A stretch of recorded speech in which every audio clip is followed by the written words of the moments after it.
be your star chaser, be your human nature. So tell me, are you ready for the fire, for the fire?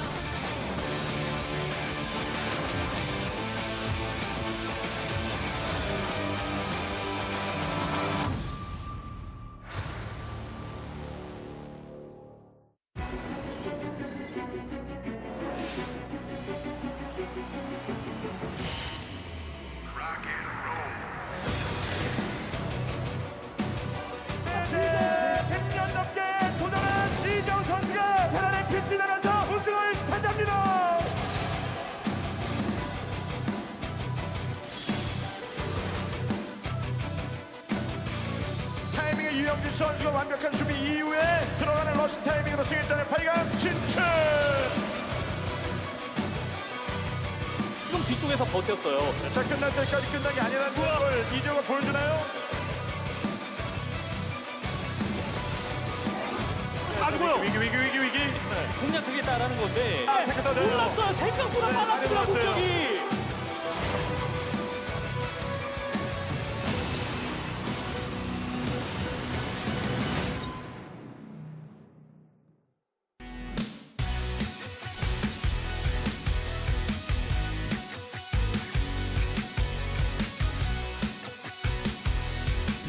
What are you giggling about, Artosis? Welcome, everybody. This is the... There's no one in the audience, Tastosis. It's a Terran versus Terran. No one's in the audience. I can't believe it. That's so funny. Oh, it's terrible. Who would have thought, I wish I had gone Artosis? down. The matchup that everybody thinks about when they think about StarCraft, Terran versus Terran, and there's no audience, Artosis. Too bad. Dude, it really triple underlines how many Protoss players there are in the world, because I know you would never go see a TVT and look at that empty audience. That is actually so hilarious. funny, man. Because every day has been packed, like packed to the gills, Yeah. and there's like 4 people in the audience. That is too funny to me, man. Guys, thank you so much for joining us here for what I think is actually going to be, despite maybe not a big audience presence, I think it's going to be a pretty sick TVT. Of course, Light being one of our players. Right now, I think he's the safe bet to say he's the best StarCraft player in ASL. So I imagine he'll be moving on, but I do not think it will be easy. I think his opponent, Rush, is going to be very tough to go up against. Yeah, Rush is just fantastic in every single way. So I'm looking forward to seeing if he can push Light a little bit here. Taking a look at those first-round matches so far, I think the Bisu-Sulky match really was great, especially that Game 5, man. Really enjoyed that. And, of course, Royal versus Shine was one of the more one-sided matches that we've ever seen. Oh, yeah. That was a bopping, if I've ever seen one. And as we do this TVT, let's not forget just around the corner is what I think is going to be a pretty sick PVZ here that I'm really looking forward to. Snow versus Hero, and we'll be doing that recording out to you guys ASAP. Yeah, very much looking forward to that as well. I think that can be an epic one, just like Bisu versus Sulky. Don't know exactly how that'll go down, but yeah, that's another great match in this round. Coming into this, I think that it's been exciting for Light here. I think now that Flash isn't stealing the spotlight for Terran, Light's really been able to flex and show that, it's not just Flash that can play Terran, but these other he's one of these other great players as well. I had more to say, but we're going to go into this interview, guys. 오너드랩의 하식스와 함께하는 ASL 시즌 14 8강 세 번째 경기로 인사드립니다. 안녕하세요, 이영경입니다. 지난주 펼쳐졌던 8강 두 번의 경기를 통해서 시드를 향한 치열한 경쟁을 확인해 볼 수 있었습니다. 자, 오늘은 세 번째 4강 진출자가 가려지는 날입니다. 테란의 자존심을 건 두 선수의 대결을 앞두고 있는데요. 이재호 선수와 유영진 선수 만나서 이야기 나눠보겠습니다. 안녕하세요. 안녕하세요. 반갑습니다. 안녕하세요. 네, 먼저 이재호 선수 디펜딩 챔피언으로서 이번 시즌 역시 8강 경기를 앞두고 계십니다. 이 테란 대 테란의 매치업이 성사가 됐습니다. 유영진 선수와의 대진이 성사됐을 때는 좀 어떤 기분이 드셨나요? 일단 유영진 선수가 테란 대 테란전을 굉장히 잘하는 선수라서 조금 준비하는데 애먹었고 또 힘든 승부라고 예상을 하고 와서 준비를 그만큼 정말 많이 했거든요. 그래서 오늘 자신 있습니다. 이재호 선수가 인정하셨다시피 유영진 선수 ASL 내에서 이 태태전 기세가 엄청납니다. 네. 하지만 디펜딩 챔피언 이재호 선수를 상대로 오전제를 준비하는 과정은 좀 쉽지만은 않았을 것 같은데요. 네, 저도 마찬가지로 재호 형이 태태전을 진짜 거의 최상급으로 잘한다고 생각해가지고 준비하는 데 애를 많이 먹었고, 그리고 근데 이제 준비를 많이 해가지고 좀 자신감을 많이 얻은 상태입니다. 그럼에도 불구하고 대진 자체는 테란을 만나게 된 거 유영진 선수에게 약간은 호재가 아닌가 하는 생각도 많은 분들이 하고 계시는 것 같아요. 일단 뭐 토스만 아니면은 자신이 있어서, 근데 뭐 적어든 테란이든 상관없단 말인데 재호 형 만난 게 나쁘진 않은 것 같아요. 두 선수가 사실 만난 경험이 있습니다. 바로 시즌 11 16강 최종전에서의 만남이 기억에 남는데요. 당시 이재호 선수가 첫 번째 세트를 전진 투팩토리 전략으로 좀 승리를 따내셨는데, 이후에 2, 3세트를 내린 유영진 선수에게 내어주면서 약간의 희비가 극명하게 엇갈렸거든요. 당시 기억하시나요, 이재호 선수? 기억 속에서 지웠고요. 오늘 이겨가지고 네. 생각을 쓸 겁니다. 제가 너무 선명하게 좀 기억을 되살려드린 게 아닌가 싶은데, 그런 기억 때문에 약간 오늘 경기 조금은 더 자극이 되고 동기부여가 됐을 거라는 생각도 좀 들거든요. 일단 동기부여는 확실하게 됐고요. 지난번에 졌던 경험이 생각이 나서 오늘은 그것을 꼭 극복하고, 또 태태전에서 제가 좀 약하다는 인식이 있었던 것 같은데 그걸 좀 유영진 선수를 잡음으로써 깨보고 싶습니다.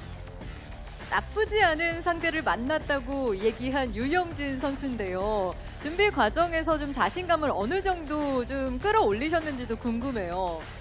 일단 좀 코로나 걸리면서 게임이 좀 잘 안 됐어요. 근데 안 되다가 이제 어느 순간 좀 많이 하다 보니까 좀 되는 순간이 있더라고요. 그때부터 이제 자신감이 생기고 감이 잡히니까 좀 많이 성과가 좋았던 것 같아요. 이번 시즌 8강에서 유일한 동족전 매치업이 성사가 됐기 때문에 많은 분들이 어떤 선수가 이길지 좀 쉽게 예상하기가 쉽지 않다라는 말씀을 하고 계시는데, 두 선수는 오늘 스코어는 좀 어떻게 예상을 하고 계실까요, 이재호 선수? 스코어는 생각을 안 해봤는데 네. 일단 1경기가 제일 중요하다고 생각이 들어서 1경기를 잡으면 한 3대1 정도 예상하고 있습니다. 유영진 선수의 생각은 어떠신가요? 저도 마찬가지로 3대1 보고 있긴 했어요. 제가 이기는 걸로. 첫 번째 세트가 좀 승부처가 될 거로 이재호 선수는 말씀을 하셨는데, 유영진 선수는 어떠세요? 저는 뭐 모든 세트가 중요하다는 마인드긴 해요. 첫 세트를 만약에 지더라도 그 다음 세트 이기면 돼가지고 저는 뭐 그냥 다 이겨야 된다는 마인드입니다. 두 선수 모두 3대1의 스코어를 예상하고 있는 가운데 과연 어떤 스코어가, 어떤 결과가 나올지 궁금해지는데요. 마지막으로 각오를 한 말씀씩 청해 듣겠습니다. 이재호 선수. 일단 이번 시즌 그 테란 대 테란전을 좀 많이 하는 것 같아가지고 좀 힘들긴 한데요. 저도 오늘 시청자분들이 좀 늦게 끝날까봐 많이 걱정을 하시더라고요. 오늘 그래도 유영진 선수도 그렇고 저도 그렇고, 저는 아니라고 생각하실 수도 있겠지만 그래도 좀 빨리 끝내는 편이거든요. 오늘 기대에 부응해서 빨리 퇴근시켜 드리겠습니다. 빨리 승부를 내겠다라는 엄청난 각오를 들려주셨습니다. 유영진 선수. 솔직히 속도는 재호 형보다 제가 빠르거든요. 네. 끝내도 제가 끝내지 않을까 생각 들고요. 준비 열심히 했으니까 좋은 모습으로 게임 하겠습니다. 감사합니다. 네, 두 테란 선수의 후회 없는 멋진 8강 경기 기대하겠습니다. 인터뷰 고맙습니다. 감사합니다. 감사합니다. 자, 이렇게 8강 세 번째 경기를 앞두고 있는 이재호 선수 그리고 유영진 선수와 이야기 나눠봤습니다. 과연 어떤 선수가 오늘 또 시드를 확보할 수 있을지 준비된 8강 세 번째 경기 함께 만나보시죠. All right, guys, let's get into this TVT. Looking at the map lineup, this is going to be a fun one to start this out on Butter. Here with Light versus Rush. Now, I was saying before that interview that kind of took me by surprise. I thought I had a little bit more time to flesh out my ideas here. I think that Light is the Terran right now, with Flash, you know, no longer stealing the spotlight here. And I think he's likely to advance here. But what do you think Rush's odds are going into this, Tastosis? I think if he really prepped some really big brain stuff, then he has a decent chance. But honestly, I've always felt that Rush's weakest matchup is his Terran versus Terran, and that Light is a step above him in this matchup. So I'm not feeling very confident in Rush going forward. I mean, I would give Light at least 60 to 65% chance in my mind to take this one down. I think he's incredibly solid in the matchup, and his understanding of the fundamentals of StarCraft is just higher than everyone else's, I think. Yeah, he seems to have an approach that is very risk adverse, very clean. It just knows how to basically steadily keep ahead. You know, we have a lot of different play styles in the ASL, but I do feel like his is in some ways the best. Like if you were going to study Terran, I feel like Light is a very good pick for how he approaches stuff, and he doesn't tend to roll the dice. He doesn't cheese very often. Yeah. You know, that's exactly. I've actually been. He's like the Terran's Terran. You know. Yeah, no, exactly. Like, for instance, whenever people ask me, like in the past 5 years or so, people are like, "Oh, you know, like who should I study Flash?" I'm like, "Don't study Flash. Literally no one can do what Flash does, including the second best Terran. The person that you actually should study is Light." Because he does everything how you should theoretically do it. He's so unbelievably stable because of that, which is why I have a hard time seeing another Terran player beating him, other than Flash, of course. Yeah, I think another example of that, like for Protoss, would be Mini. Like, don't study Mini. Like, if you're trying to learn Protoss, don't do it. Pick up Bisu, pick up one of these guys that's got a more straightforward... Like a Rain, maybe. Yeah, Rain's a very good choice. Where stuff like what Flash and Mini do is very much out there, and you have to... It's almost unapplicable unless you're like, you know, deep into S rank, you know? Yeah, no, and even then, honestly, like, even then, they're really one of a kind, those two. Yeah, for sure. You know, there's, it's. I mean, there are Zergs kind of like this too, I guess. Like, don't do what Shine does, but that's in a different way.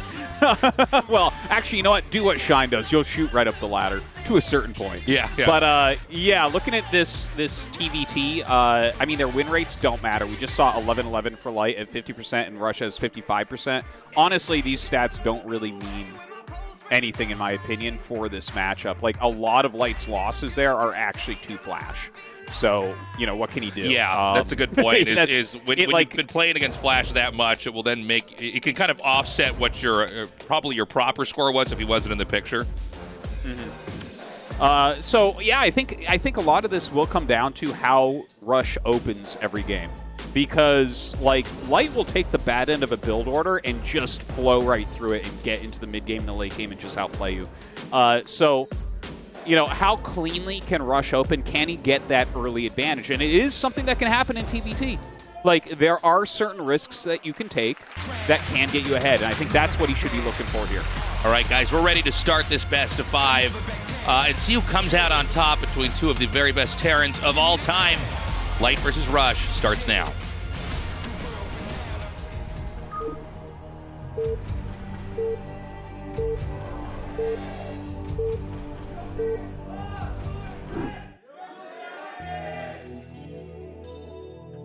So in the top right here, we have Light. And in the bottom right, we have Rush. Now, Butter 2 is a map where we do see like a lot of forward 11 racks play. Obviously, I think you recall that TVT where it was like both players doing offensive bunkers at each other. There's funny stuff like that can occur. Now, what I'm most interested because of that fact that can occur is, oh my God, Sulky, yeah. He's like, I'm a big fan of Terran players. I'm like, you know what? I could tell the way that you play. He does. He plays like a Terran in a Zerg's body or something. But yeah, I want to see if Light is going to take such a risk as putting a forward barracks out there or not. You know, we've talked about this. You know, what is like a sign of a good player in the respective race? And one example I've used is like a really good Zerg player. A lot of times you just can't really get on the map and do anything. Like, you just stay inside your base, and anything you try to do when you get out, they punish you, they catch it, they counterattack. And I was thinking about this with Light and what makes him so good as a Terran. And I think the thing that, you know, if you play a really solid Terran, when you're the person playing against him, the feeling that you have with it is like nothing you do seems to affect them or slow them down. Like, Terran is a race that has a lot of fragility early on until they're able to develop to where they need to be. But when you go up against a really good Terran, it's like nothing is going to slow them down. They handle every problem so cleanly and get right back on track. And eventually they're going to get bigger than you. They're going to come push. It's going to be their turn, and they're going to kill you. And I think you really see that in Light's play. Yeah, yeah. You know, the top Terrans, a lot of them make guides. Like Flash has done lots of guides, Light, Rush. And the one thing that pops up time and time again with Terran is about staying calm and just blocking everything and taking care of any problems, right? It's so much about keeping that steady progression. Now, in TVT, it does turn on its head a little bit because of the weirdness of this matchup. Like, if you recall, like, I think it was Rush, actually, who got really far behind against Sock on this map and then was able to kind of walk around his army and just suddenly kill him. Right? Remember that? That was kind of insane. Then, of course, you always have that gigantic defender's advantage in this matchup. By the way, take a look here. It's actually Light with the factory expand, and then the gases expand from Rush. So this is what I was talking about, where Light is completely willing to take the bad side of a build order. Because, like, if you look at the way that these two match up, Rush is slightly ahead. It's not the end of the world. This isn't Command Center first. But he is a little bit ahead. He's going to have more SCVs, and we're going to have to see how Light is going to deal with this. Yeah, this is going to be an interesting one here. SCV still orbiting around. And, I mean, two very, very different approaches to the game in general. You kind of mentioned this earlier that Rush might have to do stuff like this if he's going to come out on top, and it looks like he's bringing the game into that kind of direction. Yeah, I think it's a good choice, right? Like, you know, he's just playing this kind of like defensive opener. He's getting that bunker now, and he's going to play it safe. Light, I believe, is making a vulture with no add-on. And, you know, the thing is, Rush, you know, there's plenty of games that he can study of Lights, although TVT there would be, like, less. But I tell you, I mean, I watch a lot of Light games. I know that against this build, he does like to still make the vulture with no add-on. But Rush, I believe, has made 3 Marines, so he should be able to just block this from doing anything. Okay. He is going to get the confirm there, coming back in there and just seeing what's coming up. I have a quick question here. Okay, there it is, double starport. What is the actual best approach when you go up against double starport in general? Because I've seen people that try to get Wraiths of their own, or they try to get Turtle up and get turrets, or, you know, can you get a Valkyrie to try to fight this off? Or are you trying to do just like a Goliath play? Or are there many acceptable approaches to it? Well, you're going to have to open with Goliath and get into turret. Like, that's against the 2-port early on. That's, like, really the only way to do it. Later on, Valkyries are very, very good. But, yeah, at this point in the game, you can't really spend on Valkyries, and you can't really spend on Wraiths. Although, a counter Wraith play later can be good. Like, do you remember in StarCraft 2 how it used to be the meta where if someone went Blink Stalkers PvP, you would go Blink a little bit later than get just a few more than them? Right. That type of concept can work in TVT when they go Wraiths. Like, if you kind of make the game settle down a little bit, because the guy who goes Wraiths will never make a Goliath. So that's kind of the thought process there. But for right now, it really is about just getting out some Goliaths to block this, get your scanners up ASAP, and realistically, like with the multitasking that someone like Light is going to have, it's going to be very smart for you to get some missile turrets as well, because otherwise you're going to run out of scans and he's going to be picking off SCVs left and right. Interesting. And what about, like, you know, when we get to the point in time where there is going to be contains, it's just assuming that, you know, this game goes on for long enough, is there a key point on the map you want to start that? I know you mentioned in the past that kind of boomerang, kind of looks like the Star Trek symbol on its side a little bit on the left side of the map. Is there like a starting point from where you want to try to set that up and then bridge out from there? Well, some people do set up closer contains on the smaller ramps, but you're actually, like, the theory right now from pros would be to take the boomerang itself. Okay. Like the actual boomerang on the map, because that gives you the most flow and control. Like, you can flow down into almost any area, plus you're guarding a bunch of bases with that. So that kind of like diagonal line is very, very powerful. Now, here comes Rush's first little poke out. I believe there's only 1 Marine in that bunker, so we'll see what he can do. Like, is he going to actually commit on it? The Wraiths come in. There is an armory up, so that's a really big deal. And in fact, he does have the Academy coming as well. But there's going to be a lot of SCV death in here when that cloak is done. Yeah, I mean, this is quite a bit of damage here. He's doing a great job controlling these wraiths. It's funny, it's easy to forget that you can actually micro wraiths just like Mutalisks. We don't have a lot of opportunities where the wraiths really actually fight something head on. Usually they're just harassing or they're cloaked. Yeah. He does manage to start, or finish the academy, excuse me, so he gets to start the scanner here. And this is a lot of worker kills, man. And I'll tell you, Rush did not really make a dent. I mean, those vultures went right up to the entrance and got chased right back out. Yeah, the full wall, it is really hard for the vultures to end up killing a bunker. I'm actually surprised he didn't, though. He had enough vultures to kill a bunker with one marine in it.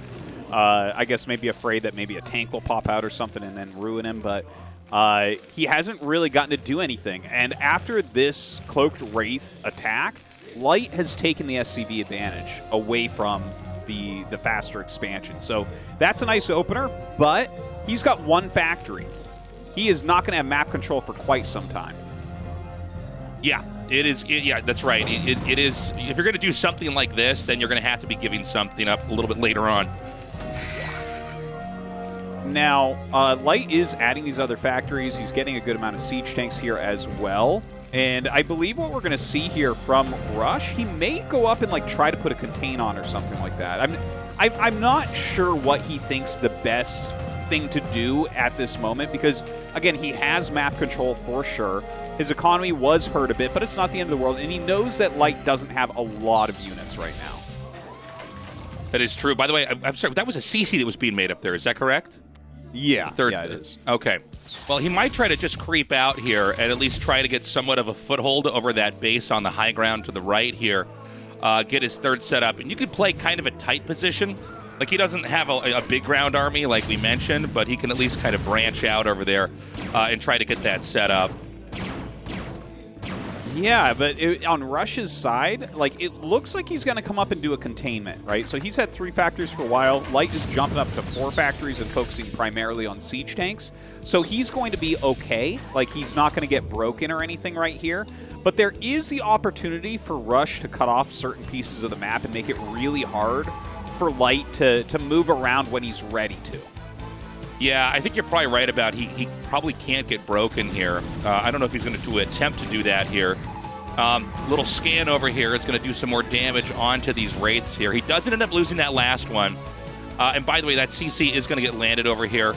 I don't believe we've had the third CC get made for Rush just yet. Or if it is, it's not been floated over to any location. And he's actually going to make that on point. If you look at the mini-map, he's just now started his base. So, you know, at this point in time in the game, I mean, I really kind of like where Light's brought this. He's got his extra base up. It doesn't seem like Rush has any ability to basically deny the third base from coming.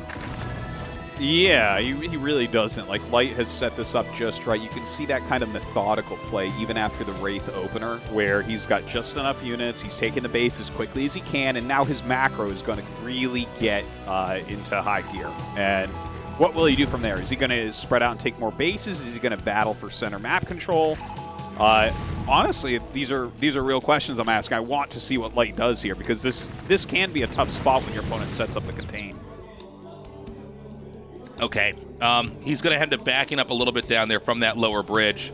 And it's a good point. Like, you know, you can get up at a base for a little bit, but the reality is that, you know, the contains and positions are so much more important in this matchup than basically any of the other matchups in all of the StarCrafts, like StarCraft 1 and 2. And so just kind of controlling positions like the one we just had on camera there end up being very valuable later on, because you're more easily able to grow into these other locations on the map. That being said, though, you know, this isn't a full contain. Like, he has a position out there, but we already see the Light is beginning to wrap around here. One tank on the high ground, I think a couple of spider mines there as well, but this is still a very, I guess you could say, liquid position here for Light. Like, he still can move around to different parts of the map. It'll be a little bit more time and a little bit more supply, frankly, for Rush before he can fully seal off that side of the map. And so Light's going to look for opportunities to try to poke out. Yeah, you can see Rush has moved a group up onto that boomeranged area, so he is going to try to kind of contain there, as well as the lower ground right in front of Light's base. Now, it's pretty good, but Light has some options. Like, let's not forget he has 2 starports, so we see 1 dropship out, but he can suddenly make a bunch of dropships and try to go around this type of move from Rush. but also if he's spending too much money on weaker units like dropships, obviously he made a bunch of wraiths early on and all that, there is a possibility that Rush just unsieges everything and counterattacks really quickly. Yeah, that is definitely a possibility here, too. It looks like he's going to try to catch some of these vultures that are coming down. We see the tanks of here from Light coming down, trying to get a little bit of ground over here. And keep in mind, he can use the wraiths here as spotters for those tanks to hit at a little bit of a longer range like we saw just there. So Rush has to be very careful about that. He has to be on top of his scans. Whenever you see siege tank for siege tank, it's kind of a janky fight where you got to force your way like right up to the range of the other tank, siege up as fast as possible, and then deal that damage. But because tanks can fire a little bit further than they can see, having the wraiths, cloaked or not, are always very handy in moments like that. Oh yeah, for sure. It helps the pushing so dramatically. It's actually much better than Goliath if you control it precisely. Now, look at where Light has gone to. This is hilarious. So Rush took control of that whole boomeranged area, and suddenly Light is sieged up at that expansion that we normally think as Rush's. But with the power of... Oh my god, that's definitely a mistake. That's a misclick. But with the power of that defender's advantage with siege tanks that Light has, this is such a strong spot. He may be able to expand there, and in fact, hitting those turrets, that could open up a drop later on. I feel new wrinkles growing on my brain seeing this position that Light's got over here. It didn't even occur to me that you could take that and then shell the turrets or depots or whatever else is there, and that can actually give you an entry point via drop right into their main. And from everything that I gather from this map, and again, it takes a couple casts and a couple games, when I'm laddering to get a better handle of the map. But one thing I want to point out is there's not a lot of places to build on this map. So if you lose your main and they destroy the infrastructure there, where are you going to put your factories now? Yeah. There isn't really anywhere. You're definitely right about that. There's very little buildable terrain. But look at this. Light tried to push up into the boomerang. I don't like this move, to be honest. I think that it's time for Rush to focus on maybe killing top left. I think that he's in a position where that could occur, where I think that top left is very weak for Light. Now, Light has 4 dropships going through, so while Rush is moving towards the top left, which I think is the weakest area, this is a more powerful move. Hurting the main base is more powerful than hurting Light's 4th expansion. I totally agree. He's going to go for it. This is so cool. And he just uses the wraiths to basically tank. Oh, but is this going to actually work? There's already some tanks here. There's some mines. The tanks are bunched up enough together here. I guess, is that one blue tank out of range of the other tanks? I think it is. Yeah, I think it is. He moves up with a few more tanks here and everything. This will get cleaned overall, but it's a pretty good first drop. We'll see if he actually sends another one in. In the meantime, that top left base did get taken out. So a little bit of tit for tat there, right? They both have dealt some reasonable damage to each other. And, Rush, I think it was really smart for him to have a couple tanks there. If he hadn't had those 2 tanks, this might have been game ending. But now I think he actually needs to leave a few more tanks. I think his main base, it needs a further back turret ring. See how he's building the turret a little bit further back. And he needs 3 tanks, 4 tanks in there to just deter other drops. With that imbalance over at the front here, it looks like Light can push into this position now, since most of those tanks had to get sucked back into the main to stabilize there. And it seems like Rush has basically fended off this strategy that Light was trying to employ there by maybe dumping units into the main, and if he can overtake that, it doesn't matter how many bases you have because you've lost your infrastructure. But, just to go big picture here, first of all, Light is in a kind of an unusual position, or at least in my head of how I imagine this TVT going. I never thought he would grow down and take what I thought would be Rush's 3rd base, and now have that as an extra expansion. But if we count the bases overall, let's see here, including the main here, 1, 2, 3, 4, 5 bases for Light, but he really doesn't have anywhere else that he can go. Where Rush, if you include the main, 1, 2, 3, 4 bases, but he has at least 2 more spots that are basically free if he opts to take it. So, Light has a little bit more momentum, but he's going to have to take that momentum and really crack open this position if he's going to do anything. So the next couple minutes for Rush are going to be extremely important. He has to basically parry every move that Light's going to throw at him. Yeah. The left side of the map is a bit better, as you say, and Rush does have more control of that area. They're both flying around with dropships. They're both maxed out. Rush's supply, I think, is a little bit stronger right now because there's a lot of supply for Light in Vultures. But now he's got 8 dropships. That is a serious amount. Look at this. He's just kind of flying right through the center of the map. Now, Rush's dropships should be trying to mirror this. Here they come. He's got 4 of his own, and he's got a ground army chasing down these dropships. So Light has to find a really powerful spot. I think he's going to have to drop right there because it's the only time he's going to be ahead of everything. There he goes, sieging up really quickly. The Vultures of Rush trying to get on top of everything. That is a ridiculous amount of mech that Light has dropped out. Stuff just keeps coming out of that. That was like a clown car or something. The number of things that started coming out of those dropships from Light. And Light handled the attack very well. He actually nailed the first set of siege tanks that sieged up here.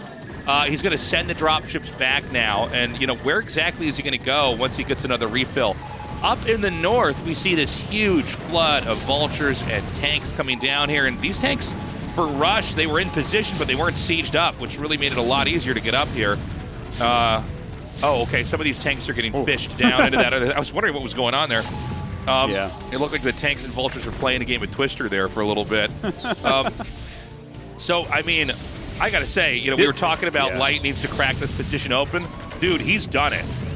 Yeah, he really has. Like, this was, like, the fundamentals that Light possesses are just next level. That's simply what we're watching, right? Like, he drew the army over to certain areas, and then he used his own reinforcements to break through the most important part of the map. And now suddenly he's got all these bases mining. He's denied one from Rush. He's forced to cancel another one. Yeah, he'll lose these tanks. That's fine. Whatever. It doesn't matter because suddenly Light is the one with control of the right side and the center.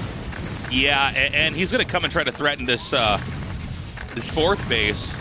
Now, I don't know. Those dropships are full, right? So does he want to? I think so. Yeah. I think so. You can do things like try to fake him out to force him down siege, but I don't think that's what's happening here.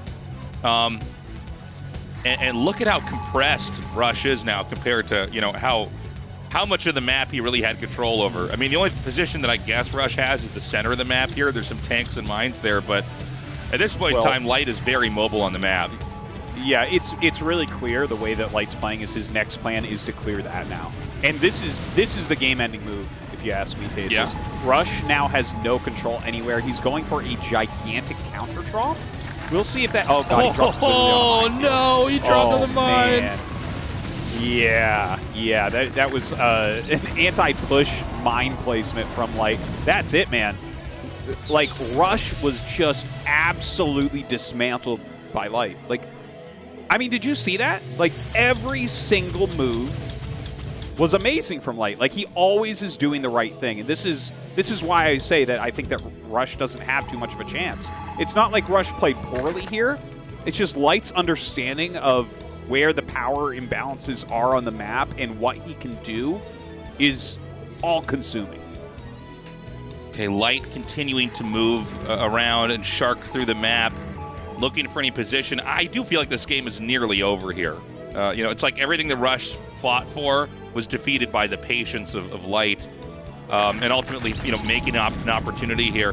Dropships are going to be headed up here towards the north, and they're basically being stalked by the other dropships here for Light.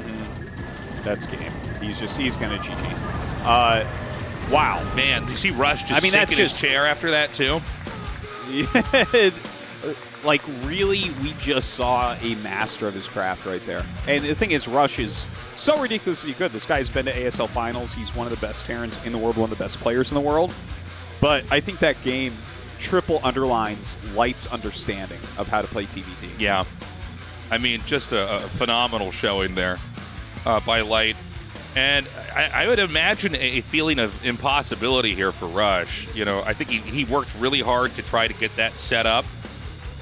Light leaned so far into his position, he ended up taking what we would expect to be the third base for Rush.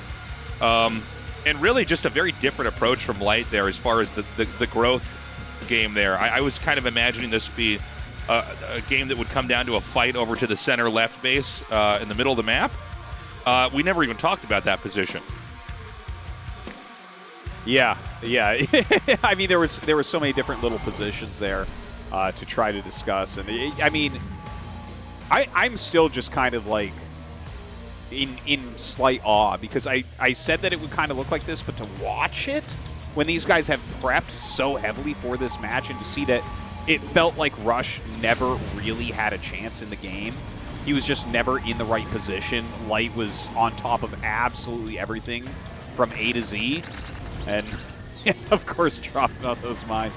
I mean, that wasn't really, like, the game-ending moment. I'm not sure exactly why they're showing that, probably just because it's such a cool moment, but wow. I'm actually worried that this might be a quick series, Tasteless, as far as TVT goes. It's TVT. It won't be quick, Tastosis. We're going to be here all night, guys. Buckle up. But first, we need to go to a short little break. Coming back, Game 2 with Light versus Rush in this best of 5 in a fight to get to the round of 4 of the ASL.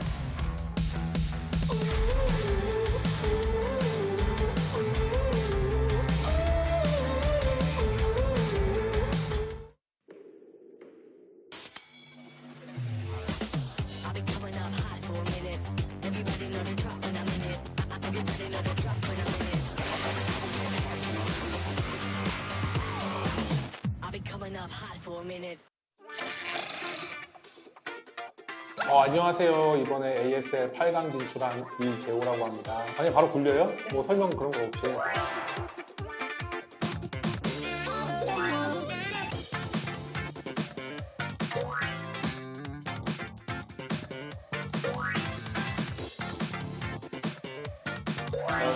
돌릴게요. 네. 오, Q&A. 일단 긴 거부터. 각 종족전마다 본인이 가장 자신 있다고 생각하는 빌드를 하나씩 알려주시면 감사하겠습니다. 이건 너무 심플한데요. 저그전은 배럭 더블, 테란전은 핵 더블, 토스전 핵 더블. 끝!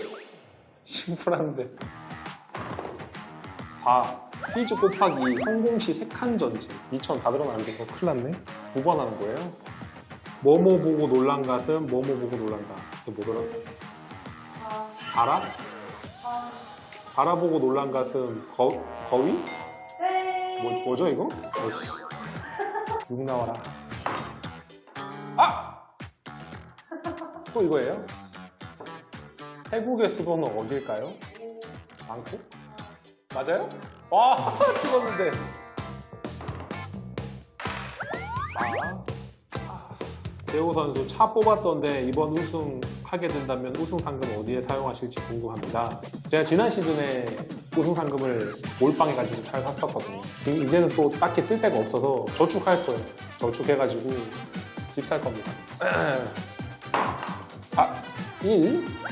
코널 4칸 이내에 원하는 칸으로 4칸이니까 찬스 한번 가볼게요.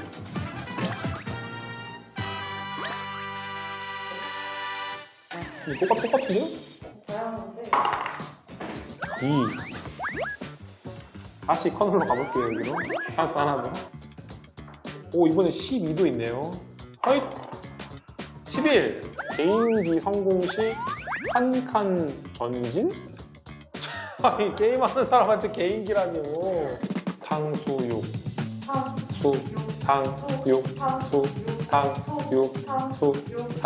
뭐라고 하는 것 같은데, 맞죠? 핫 6.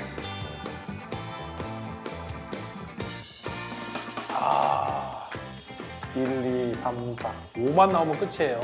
공부사 이재호. 5! 우승! 2연속 우승에 또 도전을 해보고 싶거든요. 잘 준비해가지고 이번 시즌도 결승전 가서 꼭 우승하겠습니다. 화이팅! 안녕하세요. 이번에 8강 진출한 테란 유영진입니다. 돌리겠습니다. 6. 과여 퀴즈요. 태국의 수도는 어디일까요? 방콕? 맞죠? 네. 대박. 또 퀴즈. 대한민국에서 가장 큰 섬은 어디일까요? 제주도? 맞아요? 여기로 가면 되나요? 3. 하나, 둘, 셋. 미션이요. 네. 사자 게임 3번 성공하기. 이게 뭐예요?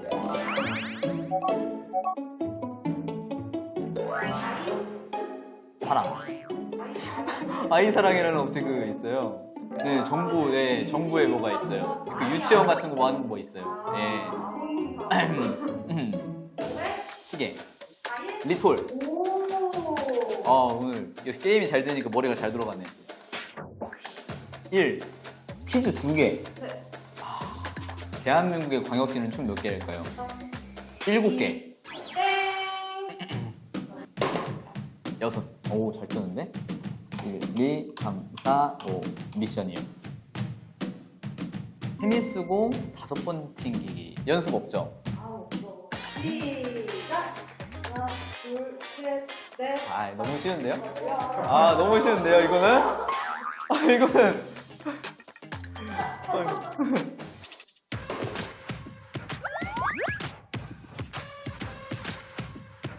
네, 오늘은 할만했고 다 보여줬나요? 2년 전에 제가 공지를 남겼어요. 8강을 딱 처음 올라갔을 때 이영호 선수의 랜덤을 만났는데 할만할 것 같아서 제가 할만함 보여줌이라는 공지 딱 6글자 공지 남겼거든요. 저태프한테 다 3대0을 당했어요, 제가. 그래가지고 그 뜻을 의미하는 건데 제가 그 이후에 이 공지를 한 2~3번 더 남겼어요. 대회할 때. 할 때마다 떨어지더라고요. 그래서 이제는 대회 준비할 때 공지를 안 남겨요, 아예. 이러니까 좀 잘 올라가더라고요. 근데 할만하고 보여줬습니다, 오늘은. 2인. 네. 8강 5판 잘 준비해가지고 누굴 만나던 좋은 경기력으로 보답할 수 있도록 하겠습니다. 화이팅!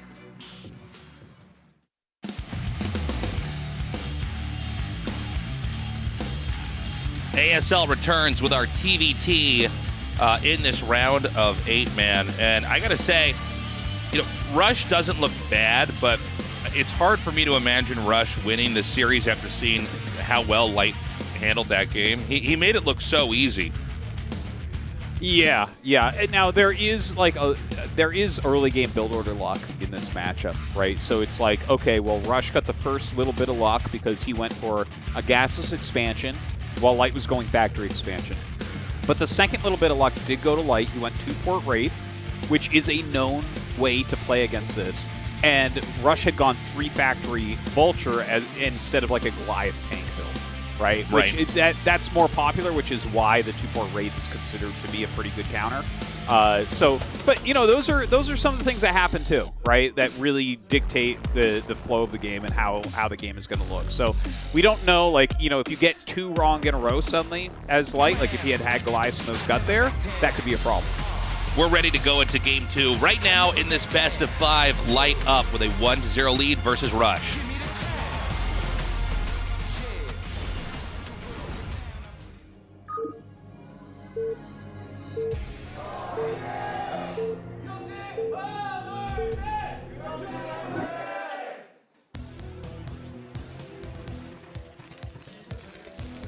Right, in the top left of Allegro, we have Light. And in the top right, we have Rush. Let's see what Rush has planned here. I think his first plan was good. It didn't work, but it was good. The gasless expansion worked out well for him. Things went wrong, but he got the slight build order advantage. So that's what else can you do than try your best, I guess. I feel like I'm trying to be a motivational speaker for Rush. I'm like, Rush, you're really good, man. Keep going. Rush, keep trying. You need a vision board. That's all you need. You need to believe that you can beat Light. Yeah. But yeah, Light just with that pretty standard, solid play. We'll see if he goes for a factory expansion again here. Yeah.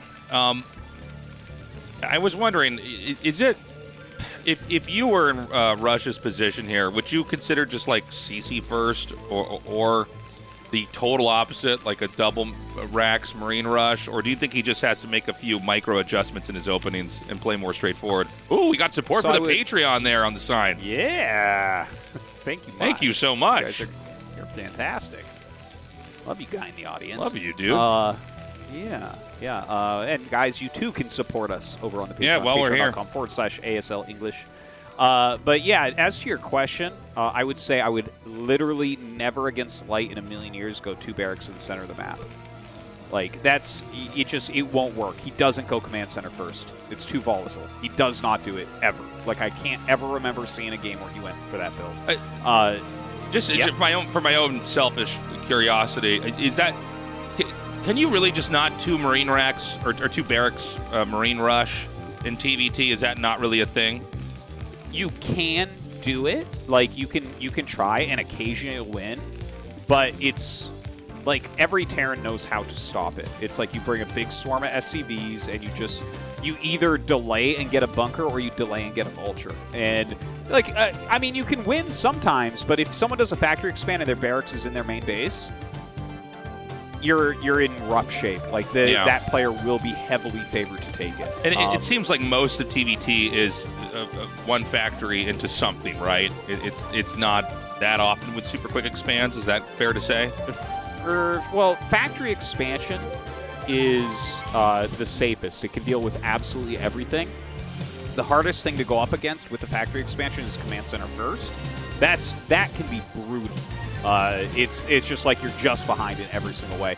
And, you know, obviously the gases expansion is pretty good against it, like I was talking about in that previous one. But this is kind of the bread and butter build, is just going factory and then expand, because you're super robust. You can actually, I mean, you could turn it into like some sort of cheese or pressure build as well, and it's hard for your opponent to tell, especially if you make two Marines like this, as we've seen from Rush. But it looks like both of them are just going to go ahead and make their command centers.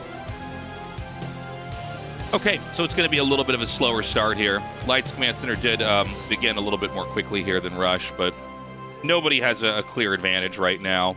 And so it's going to be a game where, you know, it's going to be interesting to see where Light deviates from Rush. I think at this point in time, we're both pretty sold on him being the better player out of the two. But, you know, when you have two players that are pretty close in skill like these guys, it's always fascinating if they both do the same types of builds, roughly, to see where they branch out and take it into a different direction.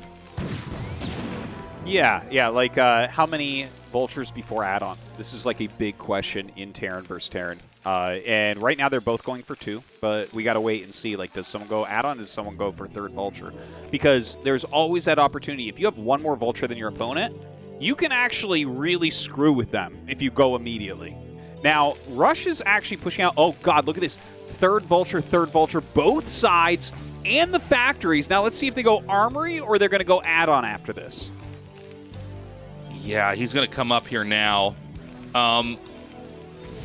And, you know, let's see how well he can handle this. You were totally right about some of the snowballiness. All right, he's going to come in here now. There's 3 vultures. He hits it. Can he try to come in again? Yeah, he's going to try, but Light knows what's going on. He has his SCVs down here. He's not going to die to this. It's like, I mean, actually good targeting from Rush, I have to say. I think that he did a good job overall right there. But Light still hasn't gotten an add-on, so there's no real chance of him dying here. An add-on did just get started for Rush, so Light will be able to get, you know, the same amount of vultures here. Wow, a little bit off from Light, really.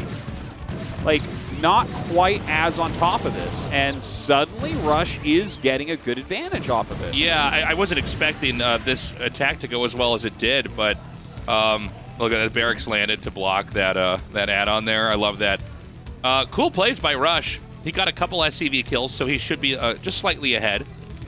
Yeah, he's actually, I really like Rush's position because he got the add-on, he did the damage, and he got the quicker add-on. He's already upgrading.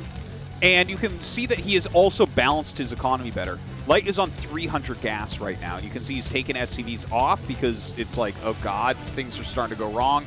He lost more SCVs than really he should have there. This is a pretty big advantage right now for Rush. And then, like, look, he's landing his barracks. He's making it very clear he's coming back for another attack. Yeah. This just slows the rallies to the natural. Exactly. And, yeah, this is tough. Yeah, Light might just die right now. Yeah, this might just actually be a fatal blow coming in here. Because when you got this many more vultures and you start to take a fight, it can really start to get out of control. Now, there's 2 more vultures get rallied down here. Here we go. Yeah, I think this is game, Tasteless. This is, like, very, very quick. You're going to be able to, like, 2-volley these vultures, and, you know, there's not much to say after that. All the SCVs will fall. He's got the critical mass, and that's going to be game. That's a very quick victory from Rush. I'm surprised he was able to kill him because the thing is, Light didn't pull his SCVs quickly enough when the initial attack came in. Like, I was about to mention that it was very nice. Like, he had his 3 vultures on hold position in a perfect line, kind of like you see with Zerglings, so they all got shots off the very first time Rush came in. But at that point, you have to start to try to figure out, like, oh, is he actually going to attack me?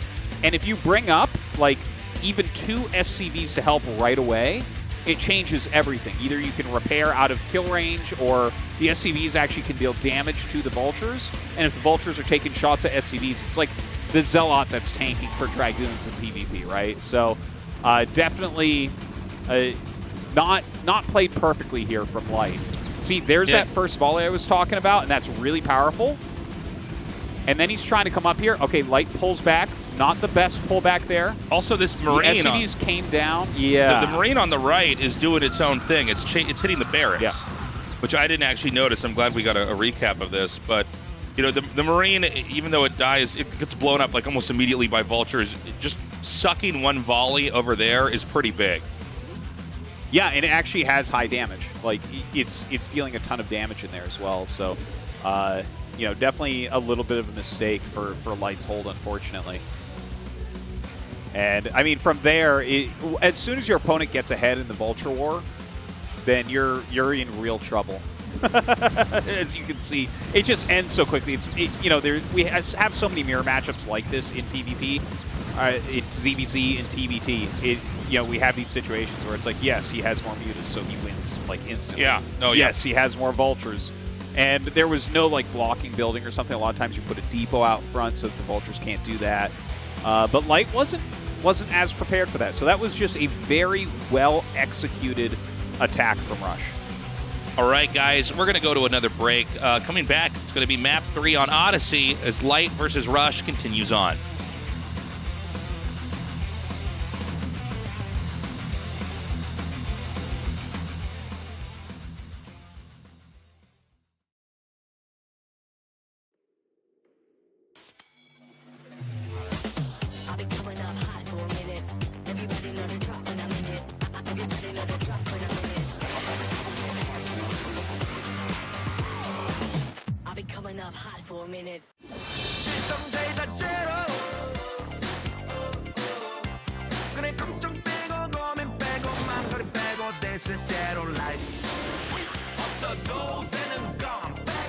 실성사이다 제로.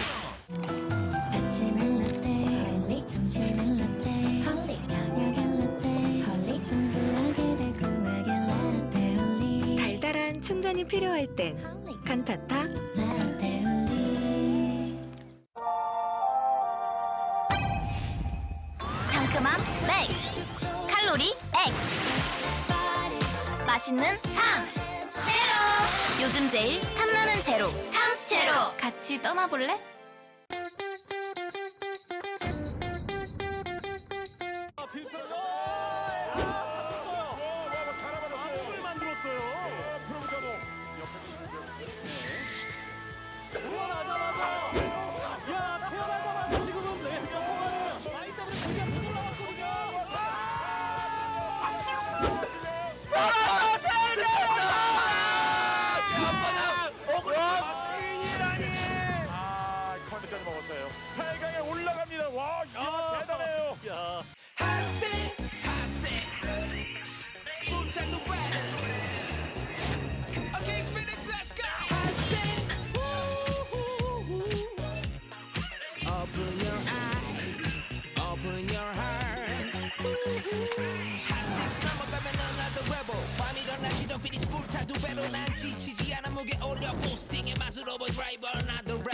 어제 쓰러져도 다시 높여내 시벨 칼로리 제로 뛰어 피곤한 알리셋 뽀삐 심장을 뛰게 해 이러니 버킷 리스트 핫섹스 날 다시 깨우는 마법같이 핫섹스 온몸에 그 강한 짜릿함이 핫섹스 피닉스 마법같이 핫섹스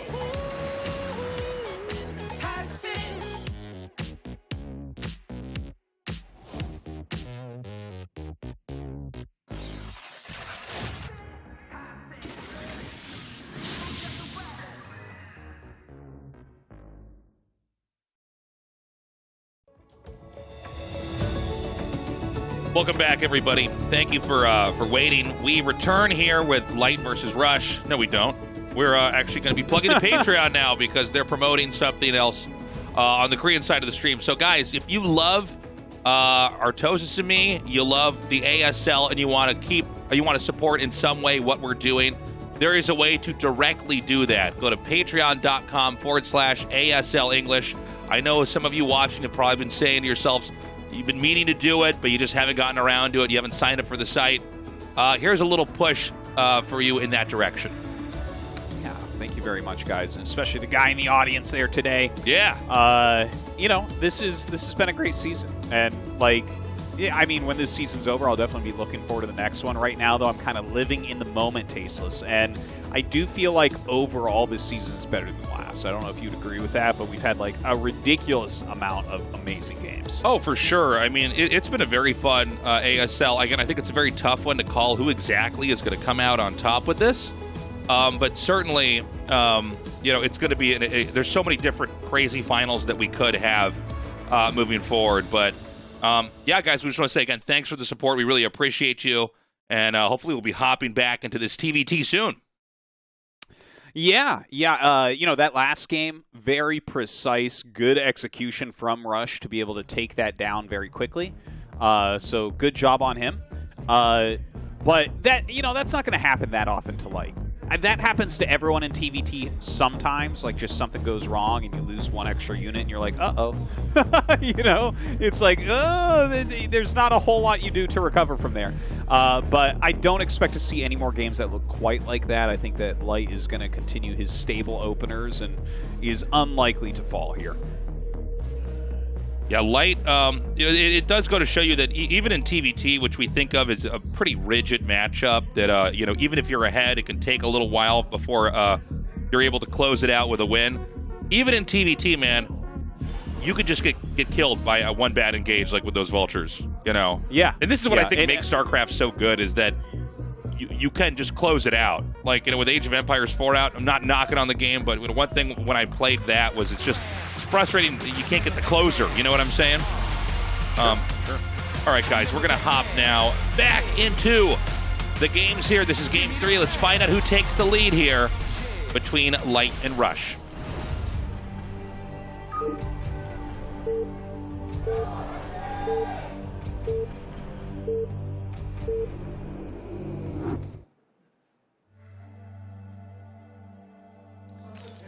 So in the bottom left, we have Light.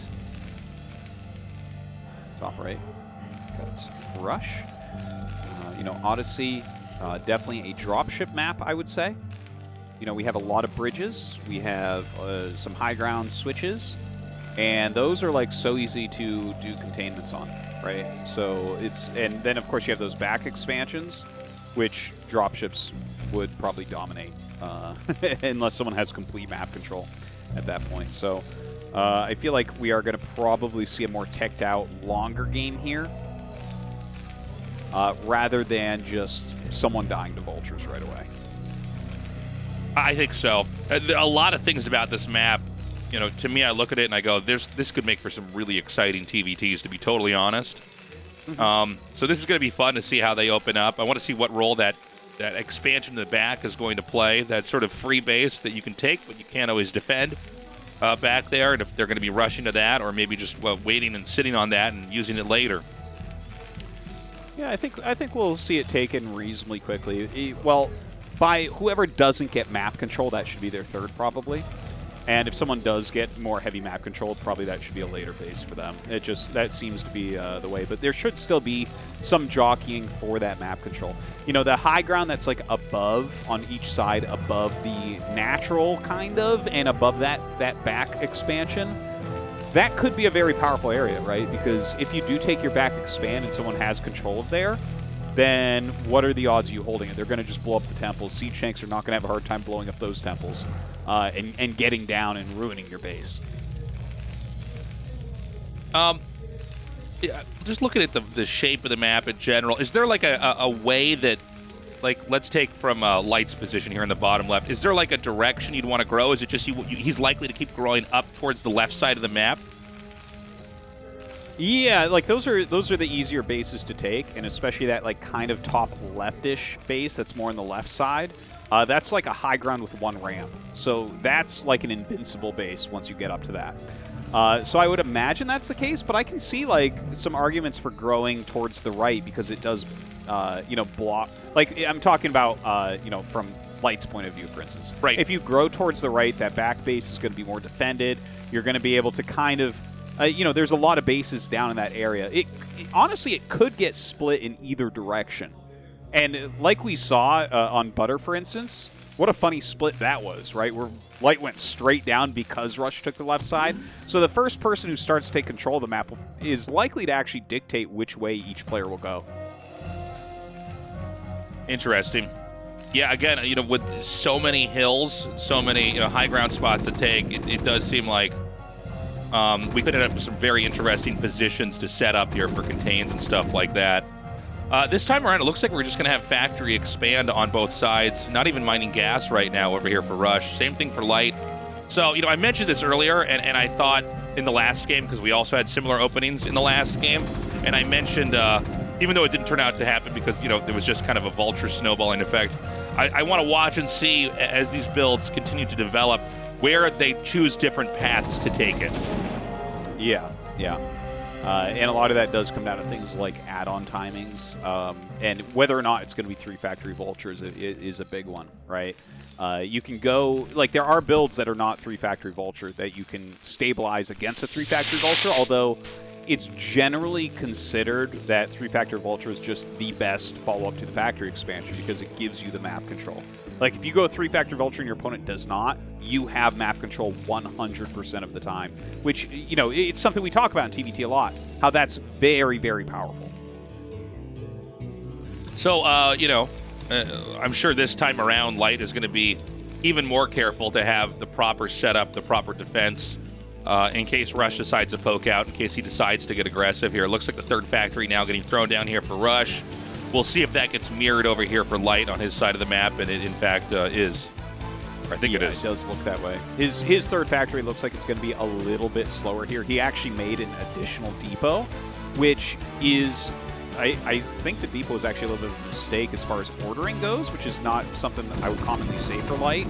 But it feels like he added an extra depot he did not need earlier on.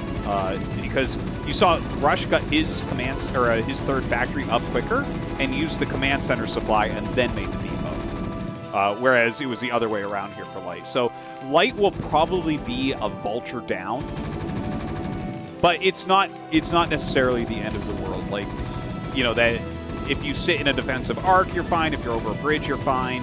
If you have anything blocking your natural, you're fine. And of course, there's always the travel distance too that slows down your opponent. Artosis, look at this. Oh, he had vultures in the back for a second. I don't think he should have pulled those forward. He actually had baited for a second Rush to come ahead, and that could have been a good setup. Is baiting Rush and overextending, but he brings, I think it's 5 or 6 now vultures up to the front. Rush, it looks like he's still toying with the idea of coming across the map and attacking. Yeah, he definitely wants to get another victory like we saw before. I don't think he's going to be able to get it because, again, if Light just kind of sits in a little bit of an arc at his natural here, then that's going to be so hard to attack into. Like, if you're attack moving in, your opponent is generally going to get that first volley a little bit better off, which is, at these numbers of vultures, going to result in basically 1 dead vulture worth of health. All right, well, he's moved these vultures now up on the high ground with the barracks out there. They're basically able to survey each other like they each have an overlord on the other side of the map here. So this isn't a game of too many surprises so far. The vulture arms race, though, it just continues onward here. If there was any way he could snipe that Marine, that would be pretty handy because then you could just, keep the barracks floating. Keep in mind, he can't make another Marine because his barracks is on the other side of the map.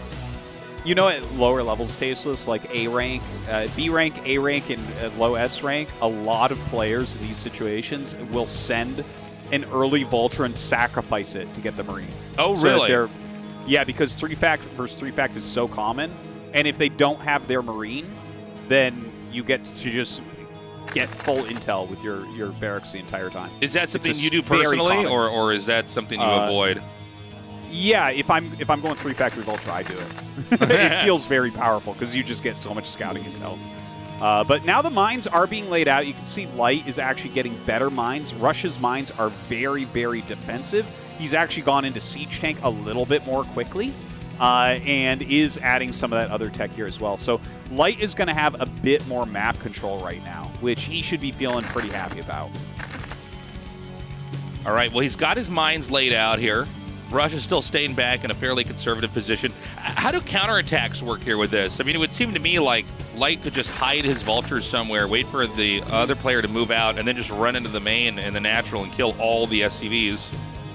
Yeah, it's a super powerful move, but when they're both laying mines, a big part of the mines, it's not necessarily about catching siege tanks, although that's nice, but it gives you vision of those exact counterattacks. A lot of times what you do as well in TVT is clog your natural a little bit with buildings and put a rally point, so it's harder for those counter stabs to come in.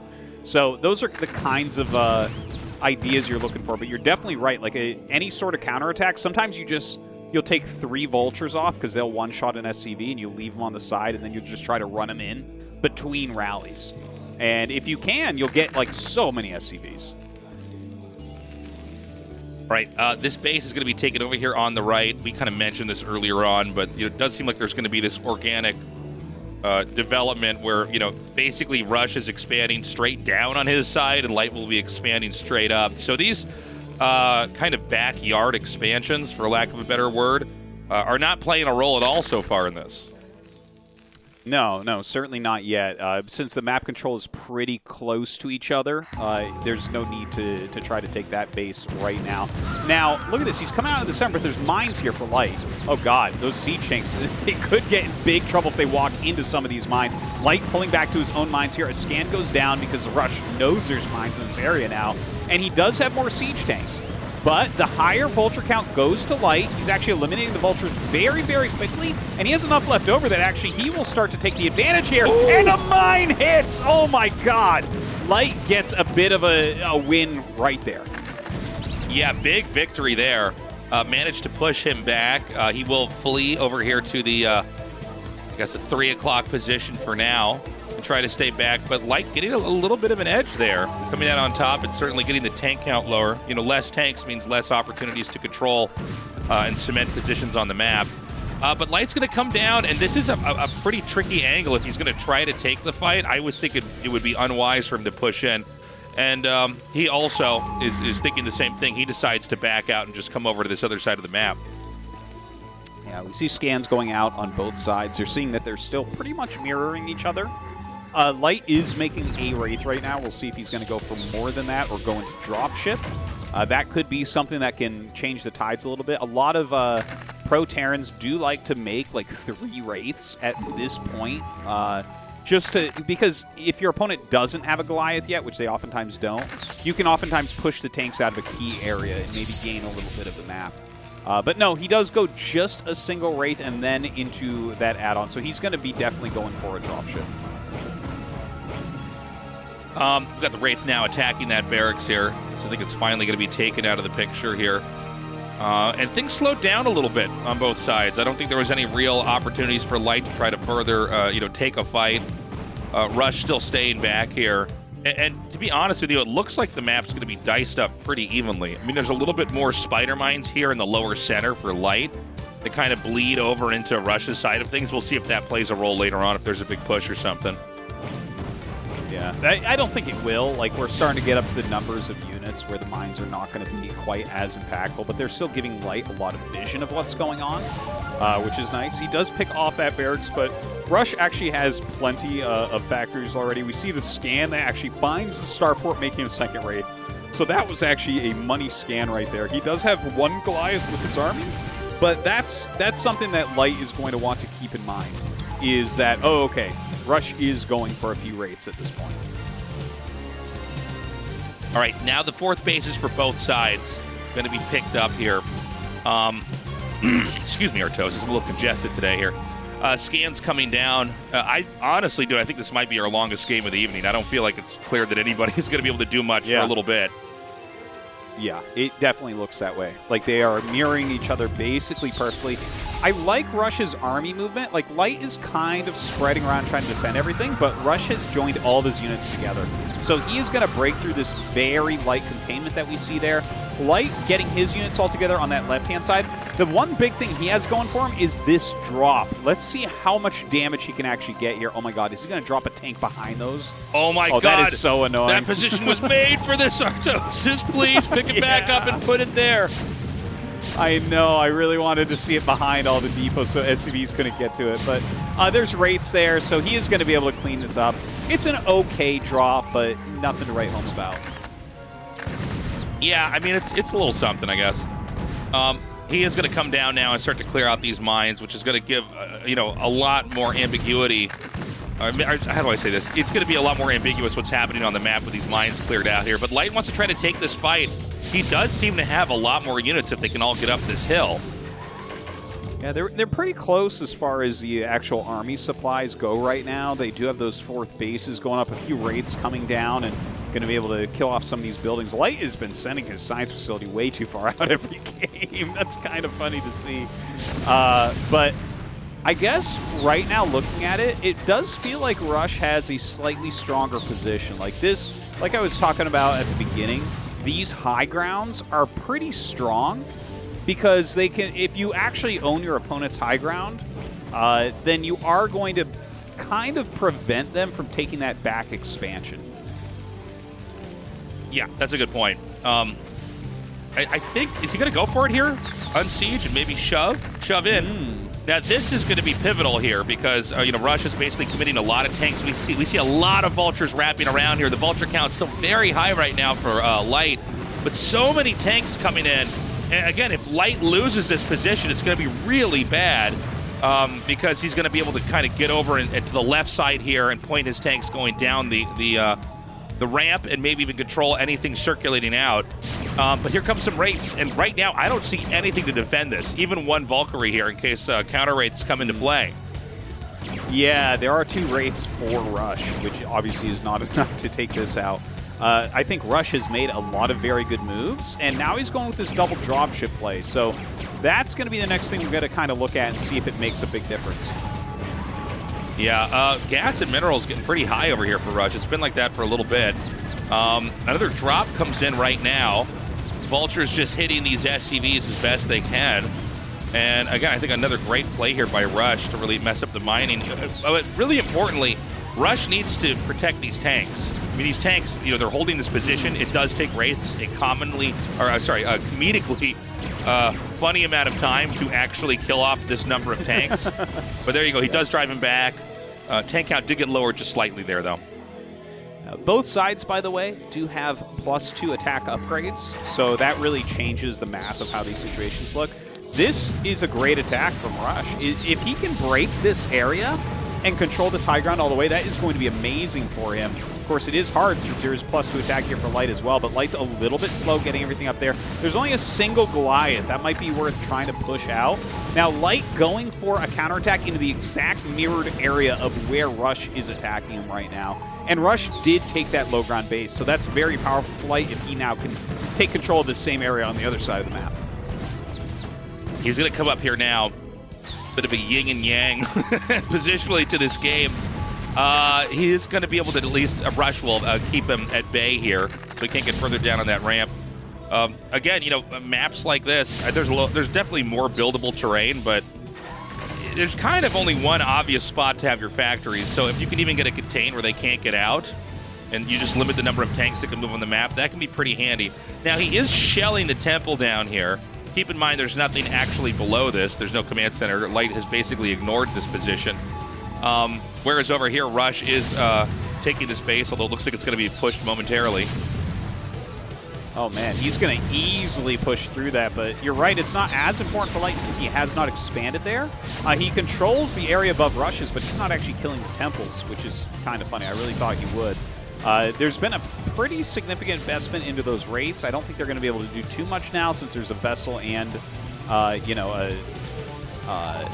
bunch of Goliaths there right now as well. So it looks like we are going to have a little bit of an attack down into this area. I'm surprised he doesn't kill the temples, honestly. That's like kind of bewildering to me because he could just completely control that area. Yeah, It's just a different approach to this, I guess. Just drop the vultures over there. I mean, keep in mind how much he's having to juggle task-wise here as we're starting to run out of bases to take on this map. It is kind of a wild game right now, isn't it? It's like, pretty crazy. Light is... It kind of reminds me of the Butter game, where Rush has actually done a very good job taking a strong position, and Light's like, it's fine, I just keep expanding to the north. He's actually taking that, what is it, like 1130 base or something like that. He has basically killed off this command center. Yep, there it goes. I don't know how this is going to turn out, but I feel like Rush is playing a little bit better, honestly. Yeah, Rush is coming out here, and he's going to take a fight on, and he's now going to reclaim his high ground just outside the main. We see the drop coming in here. It's just going to be emptied in time, though. It seems like the dropships had a hard time actually dumping the units out. Rush backs up, sieges up, and another no man's land is created. Rush as well expanding into all those bottom right bases, getting his SCVs there very, very quickly. Light is up by like 25 supply right now, which is pretty impressive. But can anyone actually break an area? Because we're at +2. We see the turrets starting to be made all over the place with the siege tanks. When you see turrets starting to plop down on siege lines, it's like, okay, we're starting to draw our lines. This game is going to get very turtly. From here, it might go into mass turret siege tank dropship. And this is actually a map where if you can't, if everything gets sealed up and it's half-half, you have to go BC. Yep, that's right. That's the only answer, really. And we're seeing more and more the positions kind of close up here, right? Is there any possibility, by the way, of Rush expanding to 6 o'clock here? Oh, yeah, he could do that eventually. I would say so. Like, a little bit hard to hold, but it is doable. He is taking control of the middle. Now, Light has chosen to go super mass dropship. He's got 7 full dropships right now flying to the north. So he can use these defensively, but he could also just kind of run up and try to drop into the main base and get a kill move. Like, I mean, that is one of the strongest ways to end a TVT is a mass drop into the main base. But instead, he just drops on this high ground, decides to continue to control this area. And yeah, that's going to be pretty impossible for Rush to push through. That's too many tanks. Yeah, it's kind of a funny situation where it's like you think one guy's surrounded, and then you look up, and it's like, no, he's actually surrounding him. You know, Rush here, a little bit more percentage of the map under his control, but if you look at the supplies, you know, he's not quite maxed out. So Light is going to look for a big drop coming in somewhere over here. The question is, where could he put it? Will it, in fact, just go all the way in kind of a like up to the top and over to the right and just drop in the main? You were mentioning this earlier, Tastosis, but I think that would be an extremely strong move. Yeah. If you actually get a big drop-off on your opponent's main base, like that will end a TVT surer than any other move. Now, it's a pretty good defense from Rush, but not quite enough for the amount of dropships that are here. So he definitely needs to bring his own dropships up. I think they're actually in the middle, so that could be a bit problematic. If Light goes to the back right, he wins the game. Yeah, he's going to drop his whole army just behind that depot. Please put something back there. I know. Why won't he do it? Oh, that is ridiculous. So he is going to clear so many depots. That's almost impossible to clear for Rush. Like, he's got to bring up all his units and drop, but his own depots are blocking his path. But, like, his building layout actually was not very good for TVT, to be honest. Like, you want your depots blocking a drop area like that, and you need flow to be able to clear a drop, and he doesn't really have that. So Light is being insanely cost efficient here. Like, that took a lot to clear. Yeah, I mean, Rush really had to do the work to get in here, and now there's going to be a drop again on top of this. Man. Oh, man, here we go. Yeah, I think that's going to be it, Tastosis. I thought this game would go a little bit longer, but Rush, not adequately defending his main base, has allowed Light to come in here and just... Like, look at this. He's trying to siege tanks, but they're just being blown up. They literally can't even get into siege mode. And I think that Light can just kind of keep this movement going here. He has more tanks now up into the main. There's going to be a drop on top of these tanks, but I think with the next move in, and by the way, he's going to take out the armories in a second here if he gets any further in. Oh, man. Yeah, carpet bombing out the tanks, and Rush has to GG, I think, Tastosis. He is mega supply blocked. His production is under fire. he's got all these bases and all this income still. But Light, look at this. He's relentless, man. He's got like 10 dropships and he just keeps going. Yeah, he is. I just don't see any way to recover. I mean, it's pretty epic to have this many depots destroyed and just see how long it would take to recover all this. I mean, he might end up losing almost every depot if this keeps going here. It's pretty bad. Luckily, he's losing a lot of supply with the 2 tastes, Yeah, so he doesn't need to build that many to get uncapped. But Damn. GG is called. Very well done from Light. It did feel for a moment to me like Rush was moving around the map better, but Light's overall plan here really worked marvelously. Like, he never took that low ground base. Like, I want to say that I think he identified that battles over that high ground area were important. That's something we were talking about before the match even started. Right. And from there, he utilized dropships because from there you're so close to that main base, whereas Rush took more of a ground-based approach. So while he was winning on the grounds in several areas for a while, Light's overall strategic vision there, I think, was stronger. Yeah. I really enjoyed that TVT. These guys are making for quite the match. But I do want to point out, it does seem like if the game is allowed to just develop, Light just always finds a way out. Rush's one victory here was basically snowballing in a vulture fight, right? So this was really the key moment, and it did happen right at the end here. And if you look at the depots that are laid out here, it's basically like he almost made an ideal position to drop. Yeah. For his opponent to drop into is what I'm trying to say. He can't get around the depots, and so when he tries to, his tanks are not coming. They're kind of single file moving up here, which is allowing Light to take fights favorably. And then when he wins that, well, then all the depots die. So it gets even worse as he's going to get locked out of making anything. Yeah. That is not good placement for TVT, honestly. Like, you want to like block those back areas with depots so they literally can't even unload. And it's not something you think about in TVT all that much because there's so many different things going on. But this certainly hindered him, and he had no real chance to break through. Yeah, and I mean, from here you could see he's losing tanks, but he also literally can't make more tanks as this is happening. And Light was very much on top of basically cycling tanks and anything else back into the drop ships. And this is very cool to see. I'm interested that he didn't drop right on the tanks. I guess this is like a technique I didn't realize is you kind of carpet bomb in front of them and they just gun stuff down and you can siege them up right after that. Yeah, for sure. You don't need to necessarily drop on them when it's that small of a number. He just took like a better line there. Yeah. That would be very powerful for sieging. So basically anything popping out of the factories is going to be killed off. Well, guys, Light takes the lead here, but we're not out of the woods yet. Game 4 is just around the corner as this best of 5 will continue on the map for Mir next.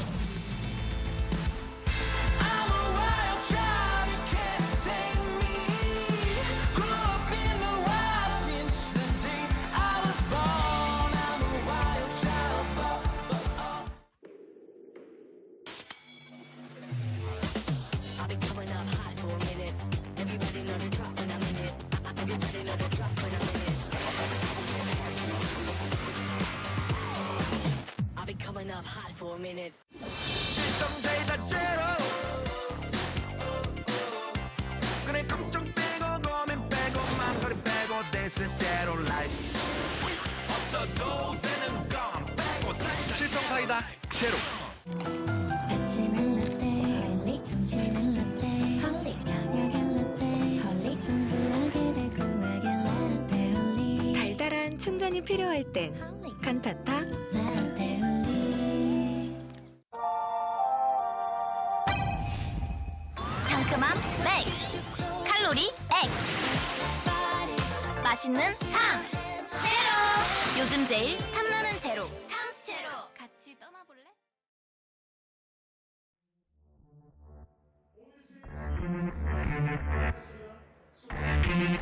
We got the synths out for this. That's how epic This is how epic it is. This is real gamer music playing here, man. For sure. All right, guys.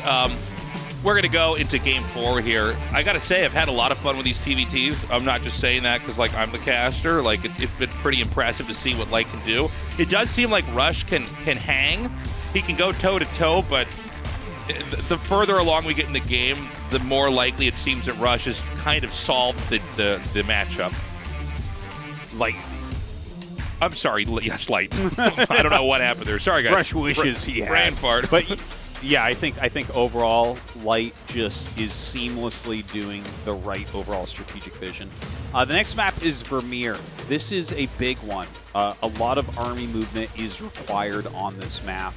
I'm excited for it. Light's map choice here, and I tell you, if we go to Nemesis, that's going to be crazy, Tastosis. But let's see if Rush can come back on Vermeer, very standard map. All right, guys, Game 4 is loaded up. Let's do this. Rush versus Light. Continuing on here, one of these two players will be advancing to the round of 4 of the ASL.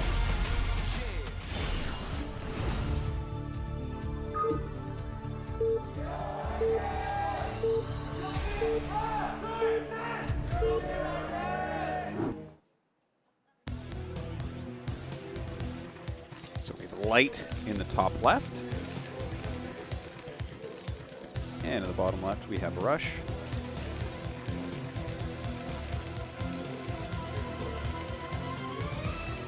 Okay. So, yeah, both players here sharing the left side of the map. Vermeer, when I look at this map, and I'm going to be honest, I actually have this map ticked off in the in the map pool for me. But, I mean, it's just such a big map. There's so many bases that can be taken. This could be another long, epic game like the one we had before. Yeah, it definitely can be a big game on Vermeer. And this is a map where I feel like it's a little bit more likely for like forward 11 racks because it is a big map. Things like Command Center first, TVT worst matchup, TVT best matchup. I love the sides. Amazing. That's so funny. TVT is a great matchup. It truly, it functions so differently from all the other matchups. It really does. Like, map control, like, by far the most important in this matchup. Oh, yeah. You know, it's something that we talk about sometimes. We were talking on the commercial break a little bit about how it's hard for Tastosis. And I was like, yeah, you know, you can be down 40 supply and be completely fine in this matchup. I'm like, I didn't know that. Like, yeah, imagine being down 40 supply in ZVZ or PvP. It would just be laughable. But in this matchup, it's like, yeah, no, I have enough. It's fine. Like, I have enough siege tanks, and I can recover here because my map control is good enough that I can just get, you know, more bases. Oh, and, yeah, it's having like those. Oh, sorry, yeah. Artosis, go ahead. No, I was just saying it's a lot of what matters in this matchup is literally how many pixels of the map that you have under your control, which is funny. Normally you think about more like how many mining bases, and that's important, but it's also about like, well, I have a little bit more of the map than you. Yeah, it's funny for me because, like, obviously I'm a Protoss player, and like I feel like I can cast all the matchups, but you know, like ZVZ, that's pretty short. I feel like I can find enough to say, you know, in these matchups that just take, you know, sometimes 6 to 10 minutes. But TVT, man, it's a long one. So sometimes I'm sitting here like, all right, it's my turn. What insight do I have in this matchup that I'm not good at and I don't play? Yeah. Well, that's the conundrum, I guess, of Terran versus Terran is, you know, Terran is so weak it can't even kill itself. I like that. Yeah. Terran's so bad it can't even kill another Terran. Yeah, it's like, it's like a circle. It's like the snake eating its tail. Ouroboros. Where it's like, wait, but if it's so weak it should die. But yeah, but it's not even strong enough to do that to itself. It's just, we just siege a couple of our units and we're like, well, that's it. Like, you can't attack in there. Looks like he is going to scout him, by the way, with this Marine. Oh, going to head back here. So I think he's decided that his opponent's in the bottom right. That's kind of a weird move here from Light. He's just checking right now because that was a forward 11 racks. He's checking to see if there's like a CC, a quick command center of some sort. Yeah, so that he could harass. Like if it's command center first, maybe run in and kill off some SCVs. You know, if it's a gasless, screw with the SCV, making the bunker, that type of thing. So that's why he was just checking naturals. Because if he doesn't find anything in a natural, then it's just a normal build. So, again, game for the early part here. It seems to be, you know, one of these games, fast expand, Vultures coming. Potentially 3 factories inbound, but maybe we have some surprises. Rush does seem to be the player that wants to move out on the map, maybe try to recreate that Game 2 spark that ultimately got him his 1 win so far here in this best of 5. Yeah, I think he's done well in these early Vulture Wars so far. You know, the young players are very, very good at Vulture macro. It's actually, I think one of the hardest things depot-wise, like supply-wise, to macro in the game is Vultures. Because, like, if you look at all the other Terran units, it's very clear how often you need depots, but it's with a Vulture, it's something like every 3rd Vulture you make, you need an extra depot, which is a very weird cadence to keep. So if you get really, really good at this, sometimes you just overpower and kill your opponent.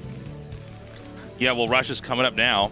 He's got 3 Vultures. Now, let's remember, assuming that we have another scuffle like Game 2, Light's Marine was right-clicked onto the barracks, and so is effectively like not an actor in the fight.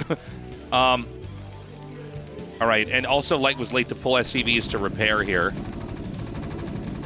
Yeah, look at his position. He's got the 2 Marines behind his Vultures. Here comes Rush with 1 additional unit, so he's targeting down as quickly as he can.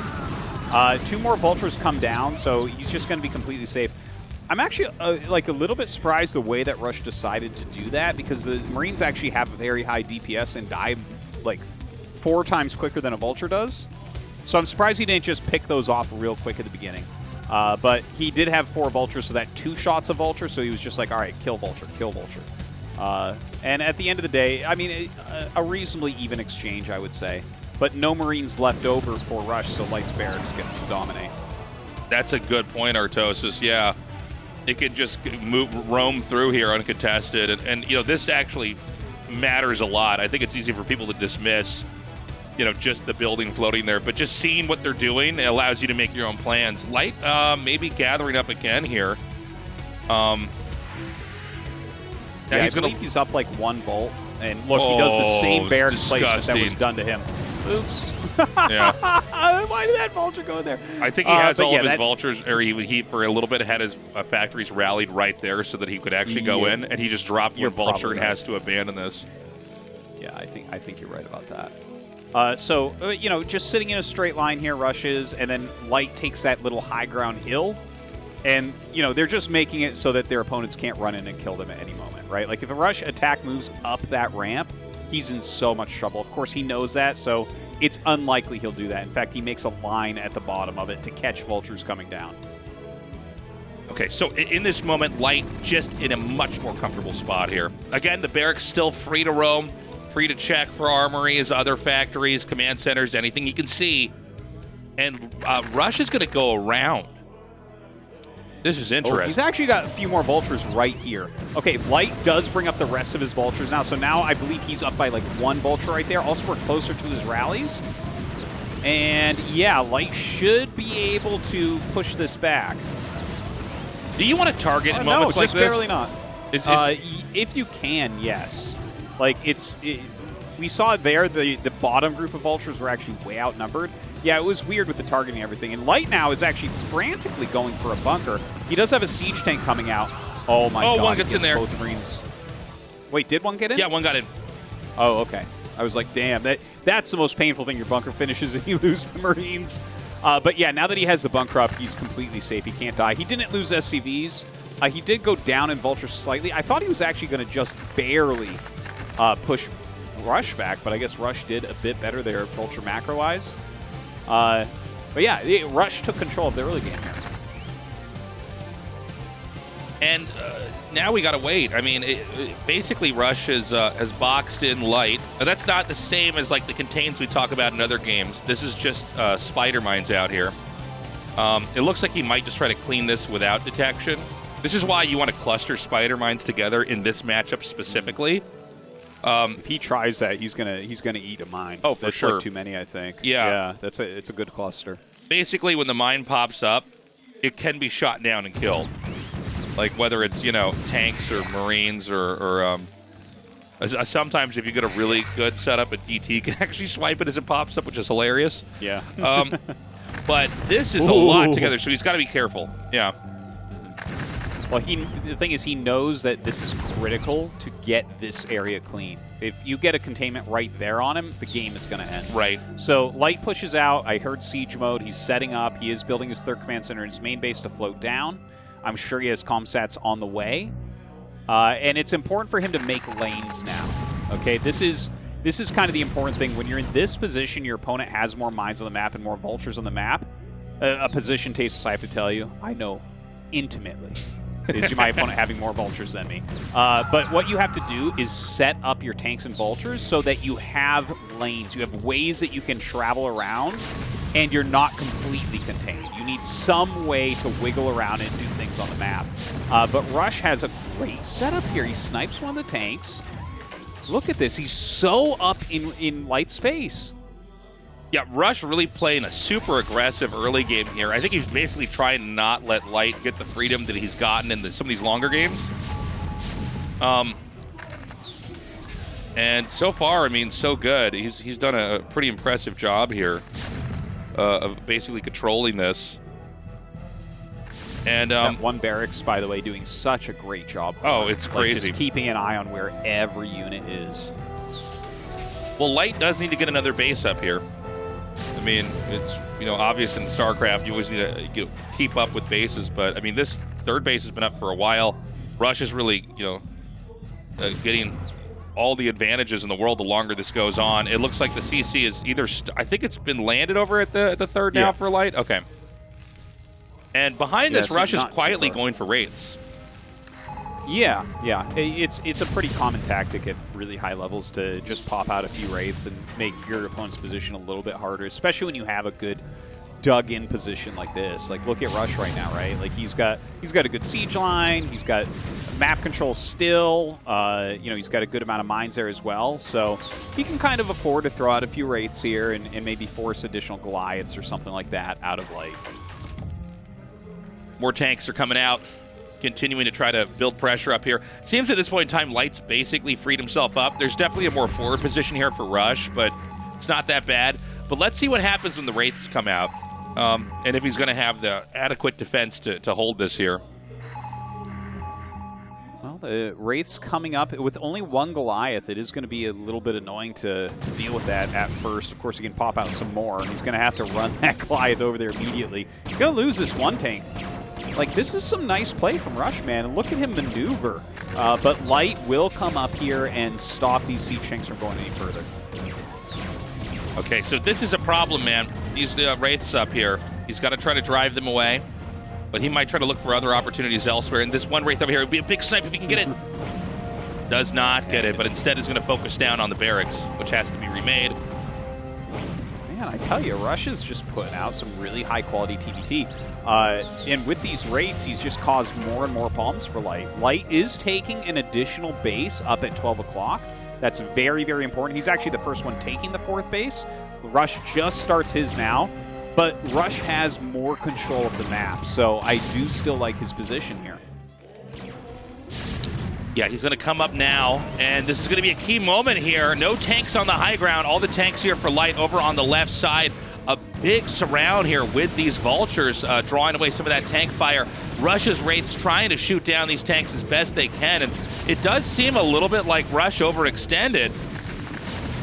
Yeah, he certainly did. That was very well done from Light. I think there was some mistargeting there as well. You really want to focus your opponent's tanks with your tanks. If you're hitting a bunch of vultures, you're going to lose the battle. So Light does a pretty reasonable job, but Rush still does have this forward position. Okay, he's going to come up here and try to snipe that one tank with his vulture. Nicely done. And basically what Rush is really fighting for here is this this stair, but I don't know what you call this high ground area. It's like a set of stairs that go up to it. They look like dangerous stairs to walk on when I really look at it. But if he can get control of this area, then he's going to have more access to 12 o'clock right here. And in fact, he's already at least driven the SCVs out. I think that Light's going to have to give up this position. Yeah, that's really rough because now he's making a full arc around Light. So what do you do now as Light? There's Wraiths out already with Cloak, so that's an issue. And your opponent now has this high ground on the right-hand side. That's very hard to break. That's an issue.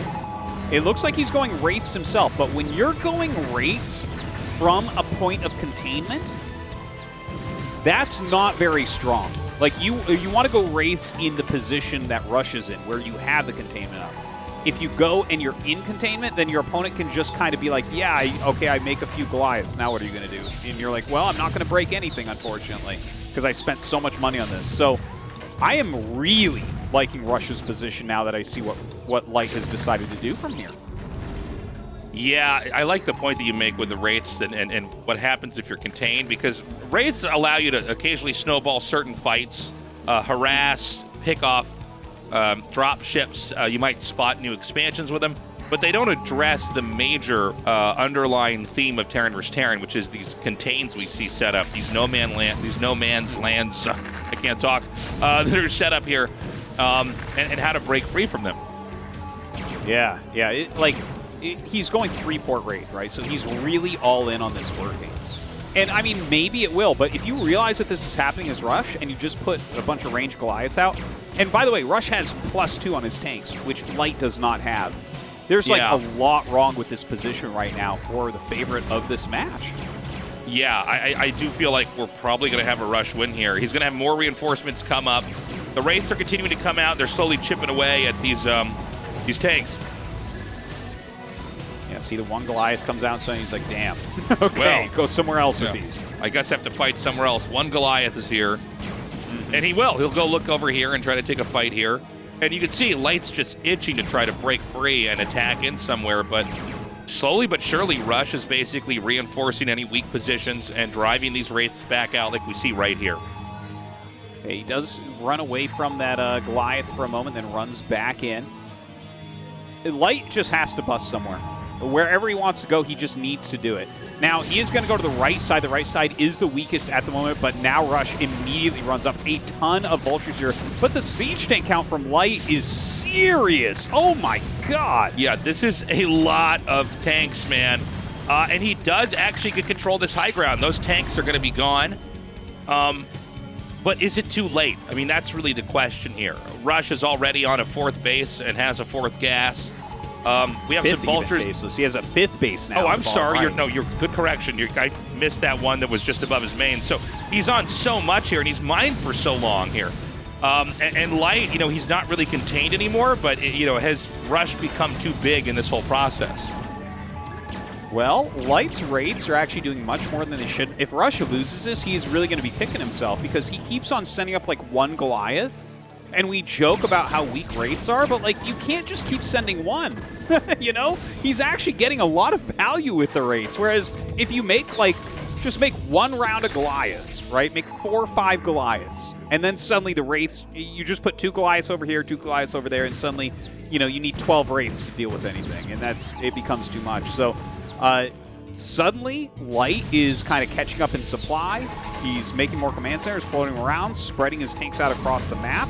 Rush still owns more of the map, but Light has given himself chances in this game. Yeah, this is kind of crazy. He's sniping down that Goliath, and it's funny. Wraiths are so bad at fighting that, like, you have to have a lot to even consider fighting one Goliath, but he's getting to that point. And when you get a lot of anything in a game, then it can actually become a real threat. And look at this. He's got to curve around here. This is kind of exciting, man. It looks like he then backs up. He's going to let just the Vultures do the work. He's going to keep his tank count high. And Rush is coming down here now and trying to clean this up and sort this out because right now Light is free to roam on the map. Yeah, Light doing a great job with that harassment there. Rush is maxing out, and he did actually just lose a bunch of SCVs, so his max is going to be pretty damn strong. But Light has some good sieged locations. Very hard to attack into areas like that. Rush looking for an area to actually do some sort of an attack. But Light is doing a great job kind of parrying everything. Okay, the Vultures are coming down here. And this is going to be another big blow here to the economy. Oh, no, never mind. The Vultures of Rush come down and save the day. He didn't target down those SCVs. Big push coming here right up to try to contain Light. Let's see if he can actually deal with this or not. Well, this, I think he's going for more than a contain. Like, if he can get up to the natural, he should be able to crush the rest of the map. We'll see if he can get up all the way. It seems like he can. Light with a ton of his units on the right-hand side of the map. He's really been stretching himself a little bit thin for his supply. And suddenly, look, like, that many siege tanks, he's not going to break that. Rush is going to end up taking this. But I got to say, Light fought very, very well from a terrible position. Yeah, I mean, it goes to show you how scary Light is. But I'll tell you what, this is what Rush needed, right? He beat Light in a straight-up game, assuming that this does end that way. But it's looking more and more like it's going to be a Rush win. It might take a little bit longer to kind of close it out. But yeah, I mean, Rush really played an incredible series. Who knows, dude? He might end up winning this whole series 3-2. Even though in my head I was always kind of thinking Light was going to take this no matter what. Yeah. Impressive stuff from Rush. Like, he's putting out a nice, solid game here. But, you know, he did get that advantage kind of early on. The game hadn't gotten very big yet. Like, pre-Siege Tank, he was already having a bit of an advantage with those Vultures and had his mines way up forward and everything. So, yeah, I mean, that's kind of what you're looking for here as Rush. If Light can get a more even opening, maybe he can still take the series in Game 5. Yeah, again, with the tanks where they are, the only way you can really, traffic units around, big connects on those dropships. The only way you can traffic units around is with dropships, and once those go down, you are dead. And so we have ourselves an amazing best of 5 so far, guys. Tied up 2-2 here. Who's going to take this final match, or final game, I guess, and then move on into the round of 4, man? Yeah. This next map is going to be like the craziest one of all. Also, we're going to be going into Nemesis, and Nemesis is the one with like the geysers and the eggs and all those side bases. Dropships are king here, and controlling those areas is going to be incredibly important. There's so many high grounds that you can drop on above the natural, above those 12, 6, 3, and 9 bases. There's such wide areas to fly into people's main bases. So I have no idea what this next game is going to look like, but I'm expecting a lot of dropships and a very sad Terran to be eliminated. I like the way you said, I'm expecting a lot of dropships. A lot. Get ready, guys. Don't let me down, boys. Dropships are coming. Yeah. So this was really, the fruits of Rush's labor here. He did such a great job with kind of curbing Light's growth that then he was able to come here and just hammer down this position. And, if you don't, look at the map closely, it might look like, yeah, he's got stuff here, but look at how much of the map Light has. Light, once he gets contained over here, he can't move any new units on the map. And so then, Rush can basically isolate those units, kill them off, and then take out every base. Yeah. It was well done from Rush, right? He got that advantage with the early Vultures. He sent up his tanks first and got them into some good spots, and Light struggled. We'll see if he can bring back his superpowers here in Game 5. But first, a quick commercial break. Maybe we should just tell her. She don't think I hear somebody. So long to close me. I've been coming up hot for a minute. Everybody know the drop when I'm in it. Everybody know the drop when I'm in it. I've been coming up hot for a minute. Some say that zero. 그래 걱정 빼고 고민 빼고 망설임 빼고 This is zero life. 없어도 되는 건 빼고 실성사이다 제로. 아침은 라떼, 홀릭 점심은 라떼, 홀릭 저녁은 라떼, 홀릭 풍부하게 달콤하게 라떼 홀릭. 달달한 충전이 필요할 땐 칸타타 라떼 홀릭.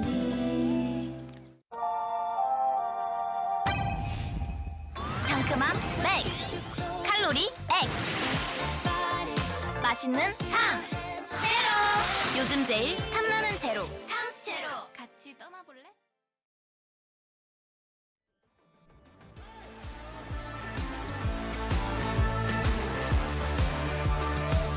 Welcome back, everybody. We're going to sort this best of 5 out. One more game left, and I honestly just don't know who's going to take this.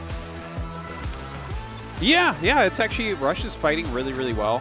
I think that, you know, Light, if he gets to a bad position early game with vultures, which is, you know, this is the thing that happens in TBT sometimes, where like upset victories are very oftentimes it's like, yeah, I have like 2 more vultures than you, and suddenly I snowball it out of control. But those have been Rush's wins, is he's winning on the vulture macro a little bit in the early game.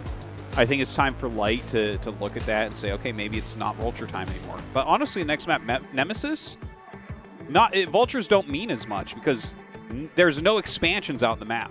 There's none.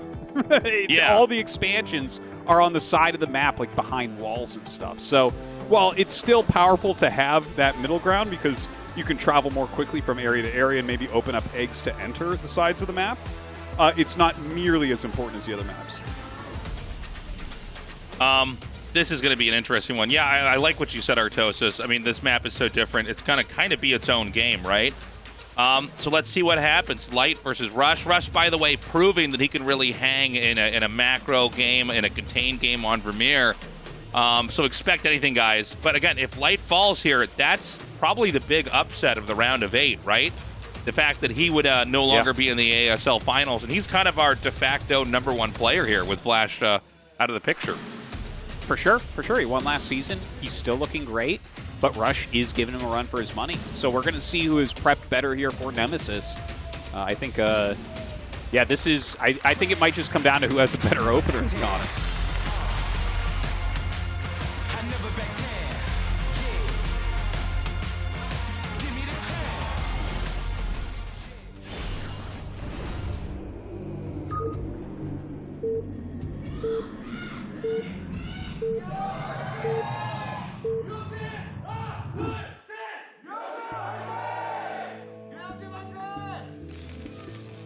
Okay, we've got Light. Sorry, Artosis. Light here in the top left, Rush in the top right.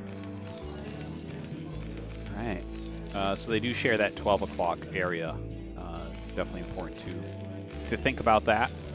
And of course, you know, don't forget that high ground over Rush is natural could be a bit problematic. So I would say, taking a look at this Tasteless, that, well, the thing is, if Rush really kind of forces his way towards 12, because that would defend his natural, then maybe he can drop the back of Light space or something, but it does feel like Light has more incentive to go that way. Because if he gets control of like 12, then Rush's natural might be next. Yeah, that's a good point. So we may see a kind of a really intense game go on in that little position on the map, because if you take that, there's, you know, you're one step away from taking everything, right? Well, let's see if they're going to go ahead and just go for, at least as far as openings go, kind of the same stuff that we've seen before here. It does seem like it's just probably going to be, you know, factory, command center, and then, you know, we'll see if it branches out from there. There's not a lot of one-base crazy stuff you can do in TVT, is that correct? Well, there is one-base stuff. Like there are builds, like for instance, Marine Tank Wraith is somewhat popular because Shiny is so good at it at this point that he can kill everyone with it. So that's like a kind of all-in-ish type of attack. There are 2 factory builds and like factory starport builds and things like that. They exist and they have a place, but the factory expand is it can parry everything, right? So it's like you're always going to be taking a bit of a risk there, and if the factory expand guy plays correctly and figures out what you're up to, whether that's via guessing or any other way, then that's going to be real trouble. You're not going to be able to do much damage, and suddenly they're going to be way up in SCVs and come out on the map with way more units than you, and it's tough. What do you think about the barracks on the high ground versus keeping it in the main like that? Does it really make that much of a difference? No, not too much. Like, he can rally his Marine more quickly, maybe, to put pressure on like a fast expansion he finds in a close spawn. So it's a little bit forward in that regard. You know, also when you do a slightly forward racks like that, you do scout later. So he's got like a slightly bigger economy because of that. One thing to mention, Rush is actually, it looks like he's actually going for something aggressive here. Now, notice how he just pulled, I don't know if you noticed, Tasteless, but he pulled SCVs off gas as this SCV came. That's a very common tactic. because you're supposed to put on 1 or 0 SCVs on gas after your factory starts, and if they see SCVs on gas, they know that you're clowning, you're doing something.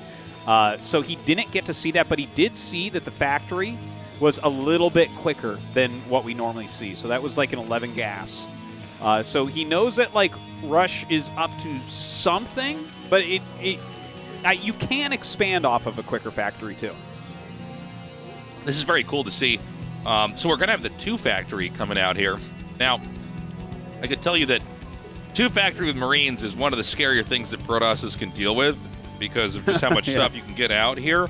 I mean, there's definitely going to be potential here for Rush to come in here and kind of just take down Light. And let's keep in mind, one of the games that, he confirms that with the, that's big. So he knows that this is a very appetizing place to try to come in here and hit. Yeah, and the Vulture is going out onto the map, which is the worst thing that could happen in this situation. Now, first off, if Light were to just make a bunker right now, he'd probably win. Probably just win the game, straight up. Yeah, because this is 2 factory, no add-on Vulture. He normally you go into Goliath after this. I don't know if he's going to. Light taking just a high ground position there. But what you're waiting for is for that additional Vulture to come out from the second factory, and then you can hit his Rush. But Light is so far from his SCVs, he can't really get anything to help him here. Okay, he's got the high ground advantage here. The 1 Vulture does fall. 2 more come in here to mix. Oh my God, Tastosis. Oh, dude, I think he might be able to do it. He's going to run back. He's going to scramble. He needs to have these SCVs really repair down this. And he's got to wait a second. Oh my God, man, this is crazy right now. The 3 Vultures are going to be able to power this down pretty damn quickly. He goes ahead and repairs with everything. He needs to kill the Marine first. He does. He kills that Marine first, but the Vultures will break through. Light in terrible shape. Oh my God. Rush may be able to just kill it. And you just saw Light go back and swallow. I mean, he knows he's in big trouble here. He's going to try his best to control here, but these numbers are not good right now. He's going to come in here now. He's got 2 more Vultures, and he's on top of production. None of these... But it's a tank that's making in the main factory. So when he gets the tank out, I think he holds. Like, this is crazy because a lot of SCVs are dying. But, yeah, you know what? A tank coming out and then tank Vulture counterattack could possibly get Light a victory here. Well, he's going to get another Vulture down here now. Not enough SCVs that to repair. wasn't a tank. I'm sorry. I thought it was a tank. No, I thought the same thing, Artosis. Okay, that's it, man. Rush is going to win. Oh, my God. Crazy. This is wild. Light's going to be out of ASL. I can't believe it. I can't believe it. This is the tournament. This is the big upset of the round of 8. Oh, my God. GG. He taps out. And look at Rush. Cannot believe it. If he can beat Light, he can beat anybody. Who knows? He might be winning this entire season of ASL. It's a real possibility. Amazingly done by him. And, like, that's a strong victory. Light just didn't have enough. He did not read the situation correctly when he scouted over there. Of course, you can't really know unless your opponent makes a mistake. So, a frustrating one for Light, but it opens up the tournament a little bit more, doesn't it?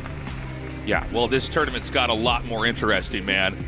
The part of the bracket that I looked forward to this for sure, and I thought the games are going to be great, but I just thought we knew who was going to move on, right? Light is such a god, but, this really changes everything.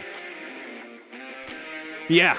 Light being out, man. Like, I'm sure everyone else is gasping a sigh of relief, but Rush is a fantastic Terran. We have the second and third best Terran in the world still in this tournament now, in this round of 4. So we might even be blessed with a TBT Finals, Tasteless. And with how good this series was, I think the audience would be bigger. This was so fun to cast. We're going to have an interview with Rush. No, we're not. We're going to have a replay. Excuse me, guys. So this is really where he snowballed it. And I wonder if he got this idea from just the success of Game 2. Light being a guy who's going to be cutting corners. He thought, you know what? Why don't we just try an even more aggro play here and just take it from there? And again, the Light, there is a bit of predictability, man. He just likes to do these kind of normal openings and try to get to, a good positional game. And I think Rush really played the series very well, right? I think he looked at this and said, oh, you are a little bit weak early on. You know? Yeah. Now, I wonder if he made a tank, how this game would have gone, but I thought he was, actually, because it felt like it took too long for the Vulture to come out. They only take 19 seconds to build. But yeah, if he had a tank, maybe there's some chance. But no, I mean, it takes so long to get a tank. He made the add-on as well, which is a problem. When you're playing against these 2 factory no add-on builds, like, I mean, every single second counts. They're literally trying to do exactly this to you. And it's a risk, right? Like, if Light reads into it and builds the bunker, he's so far ahead, it's insane. You've hard countered it at that point in time. I mean, you have these useless vultures that can't engage with this stuff. And you can see Vulture speed basically finishes as Light has lost. You know, and, you know, I don't think it would have saved him either way, but, you know, it would have made it a little bit harder there for Rush for sure. Okay, so Rush is one of our now 3 players in the round of 4. Hell yeah, dude. Yeah, very well done for him. Another shot at that ASL finals. 시즌 Let's go to a 14 세 quick 번째 interview. 4강 진출자가 탄생했습니다. 테란의 자존심을 건 2 테란 선수들 이 경기를 함께 하셨는데요. 결국 4강 진출자는 유영진 선수가 됐습니다. 유영진 선수 만나서 이야기 나눠보겠습니다. 축하드립니다. 감사합니다. 이렇게 재밌는 태태전 풀세트를 선사해 주시다니 너무 재밌는 태태전이었습니다. 결국에는 풀세트 접전 끝에 유영진 선수가 마지막 네메시스에서 승리를 잡아내고 시즌12 이후 자력으로 다시 한번 시드를 획득하는 데 성공하셨습니다. 경기가 끝난 이후에 시즌12 때 결승에 진출한 거 이상으로 정말 기뻐하는 유영진 선수의 모습이 인상적이었는데요. 소감 어떠세요? 아, 솔직히 좀 재호 형이 너무 잘해가지고 솔직히 좀 후달렸어요. 그래서 오늘 이거 진짜 쉽지 않겠구나. 중후반 가면 너무 쉽지 않을 것 같은 싸움이 될 것 같아서 그래서 더 좋아했던 것 같아요. 말씀하셨던 것처럼 이재호 선수는 물론 디펜딩 챔피언이시기도 하지만 이 테란의 단단함의 상징과도 같은 선수였기 때문에 이 다전제에 어려움이 좀 있을 수 있었던 유영진 선수의 입장에서는 이 경기 준비하면서부터 마음의 부담이 상당했을 걸로 좀 생각이 되거든요. 네. 근데 오늘 재호 형이 하는 플레이를 보니까 저번에 16강에서 만났을 때는 거의 다 올인만 했거든요, 재호 형이. 근데 이번에는 첫 경기, 2번째 경기 하는 거 보니까 완전 그냥 정석으로 날 찍어 누르겠다라는 게 좀 느껴졌어요. 그래가지고 저는 오히려 그거를 좀 꽈야겠다 싶어서 뭐 범여도 억지로 레이스 좀 써서 타임 만들고 네미시스도 투팩 해가지고 또 타임 만들었던 것 같아요. 이쪽 쫓아가야 하는 상황에서 유영진 선수가 보여줬던 이 승부사의 기질이 있었던 이런 경기들이 굉장히 인상적이었는데 특히 마지막 5번째 세트 네메시스에서는 투팩토리를 보여주셨어요. 이 즉흥으로 쓰신 빌드였을까요? 아니면 준비를 하셨던 걸까요? 이거는 네메시스 맵 자체가 되게 어려워요. 태태전 하기가 되게 숙련도 높은 맵인데 제가 5경기에 좀 투자를 하기 싫어가지고 그래가지고 좀 투팩으로 죽이자 마인드였는데 자리도 운 좋게 오른쪽 뜨고 서치도 상대가 SCB가 빨피 되면서 나가면서 더블을 확인 안 할 것 같은 상황에 딱 모든 게 맞물려서 좀 딱 좋았던 것 같아요. 오늘 승리를 가져간 2번째 세트나 4번째 세트도 초반에 벌처의 움직임으로 벌처가 조금이라도 앞서면 굉장히 공격적으로 좀 상대를 찍어 누르는 움직임을 좀 유영진 선수가 보여주셨던 것 같은데 자신감이 없다면 컨트롤에 자신감이 없다면 이런 플레이 참 하기 힘들잖아요. 제가 좀 태태전 좀 자신 있다고 자부하는 이유가 이 벌처 싸움이거든요. 근데 재호 형이 약간 배럭 더블이나 이런 것도 안 하고 그냥 팩 더블 하길래 팩 더블 대 팩 더블 벌처 싸움 하면은 저는 앉을 자신이 있기 때문에 그게 좀 그 자신감이 통했던 것 같아요. 유영진 선수를 대표하는 유닛이 또 벌처가 된 게 또 이번 경기가 아닐까 싶을 정도로 정말 벌처의 움직임으로 상대를 제압하는 유영진 선수의 8강 경기는 그야말로 좀 인상적이었다라고 말씀드릴 수 있을 것 같습니다. 이제 이재호 선수라는 정말 큰 산을 넘으셨거든요. 4강의 상대가 내일 결정됩니다. 장윤철 선수와 조일장 선수의 경기를 통해서 결정이 되는데 제가 좀 찾아보니까 시즌12 때 와일드카드전에서 장윤철 선수를 상대로 승리를 거두셨고 또 시즌12 4강에서 조일장 선수를 상대로 승리를 또 거두셨어요. 모든 승리를 경험한 선수를 상대로 4강을 펼칠 수 있다는 좀 유리한 고점이 유영진 선수가 차지하지 않았나 싶은데요. 일단 그래도 장윤철한테도 이겨본 적이 있긴 한데 걔는 좀 피하고 싶어요. 어떤 점에서 좀 피하고 싶어요? 게임을 좀 지저분하게 해가지고 기분 나쁘게 하거든요. 그래가지고 좀 피하고 싶고 그래도 일장형 만나는 게 조금 더 수월하지 않나. 둘 다 잘하지만. 역시 좀 토스를 피하고 싶은 유영진 선수의 마음이 계속해서 지금 이어지는 것 같은데요. 오늘 현장에서도 정말 태태전 즐겁게 시청하신 우리 현장 관람객분들 또 시청자분들 응원해준 동료분들에게도 마지막으로 한 말씀 전해주시죠. 일단 오늘 태태전임에도 불구하고 이렇게 많이 직관 와주셔서 감사하고 그리고 이제 또 우리 야무미가 또 코로나 같이 저랑 걸렸는데 그러면서도 좀 아기를 잘 보고 좀 잘 돌봤어요. 그래서 대회 준비하기 쉬웠고 그래서 너무 고맙고 그리고 감스 이사장님 감사드립니다. 그냥 감사해요. 그리고 재욱이 형 목까지 제가 꼭 높이 올라가겠다 했는데 그걸 이루고 있어서 좋고 그리고 김유다 부총장님도 감사드립니다. 네, 그리고 또 연습 도와준 멤버가 3명 있는데 박성균 그리고 윤찬이 그리고 김지성 선수한테 너무 감사하다고 전하고 싶네요. 네, 다시 한번 4강 진출 축하드리고요. 4강에서도 멋진 모습 기대하겠습니다. 고생 많으셨습니다. 감사합니다. 자, 이렇게 이번 시즌의 3번째 4강 진출자 테란 유영진 선수와 함께했습니다. You know, man, it's so exciting when you see a player like Rush overcome somebody like Light. You know, when you see all the hard work you put in, and he does come out on top, and who knows, man, maybe he takes this whole season. It's a possibility. I think everyone left has real chances to actually end up winning. And I honestly don't even know who's going to come out of each side at this point. Like, everyone's playing so well. Everyone's upping their game.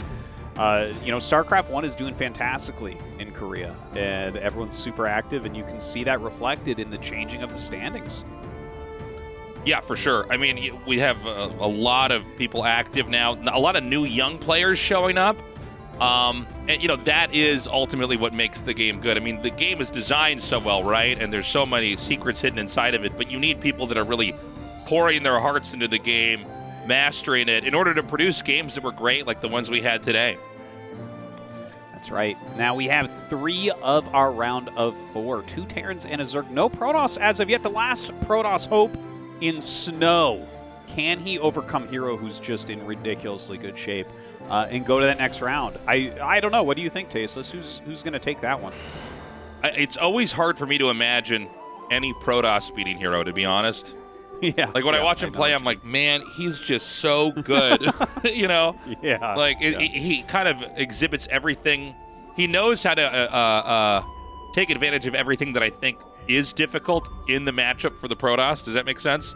Like, he just sort of knows what the Protoss is going to struggle with, and he really does a great job of basically hiding information. He turtles very well. If it's a map where he can turtle, he's also great at doing all-ins.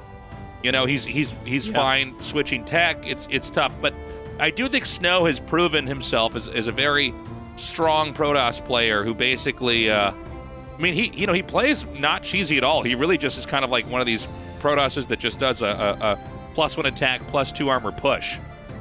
Well, dude, he wrecked out of his all-Zerg group so hard that I'm super impressed with that. A lot of people were saying that Snow was actually slumping, which maybe he was for a bit, but I think he's already come out of it. But I do agree with you. Hero is just so ridiculously good. Like, I'm really just waiting for him to win an ASL. I feel like he really deserves it at this point. He's playing so nicely. So yeah, we'll see. But that I think is going to be an amazing match, just like Bisu vs. Sulky was.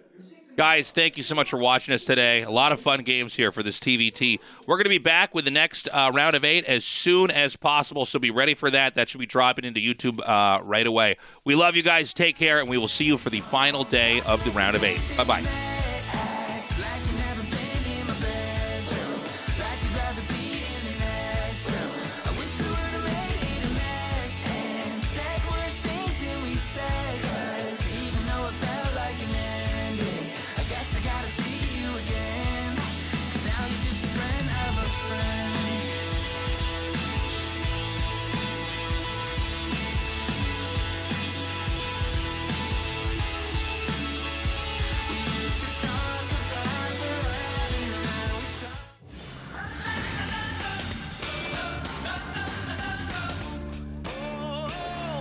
I'll be yours.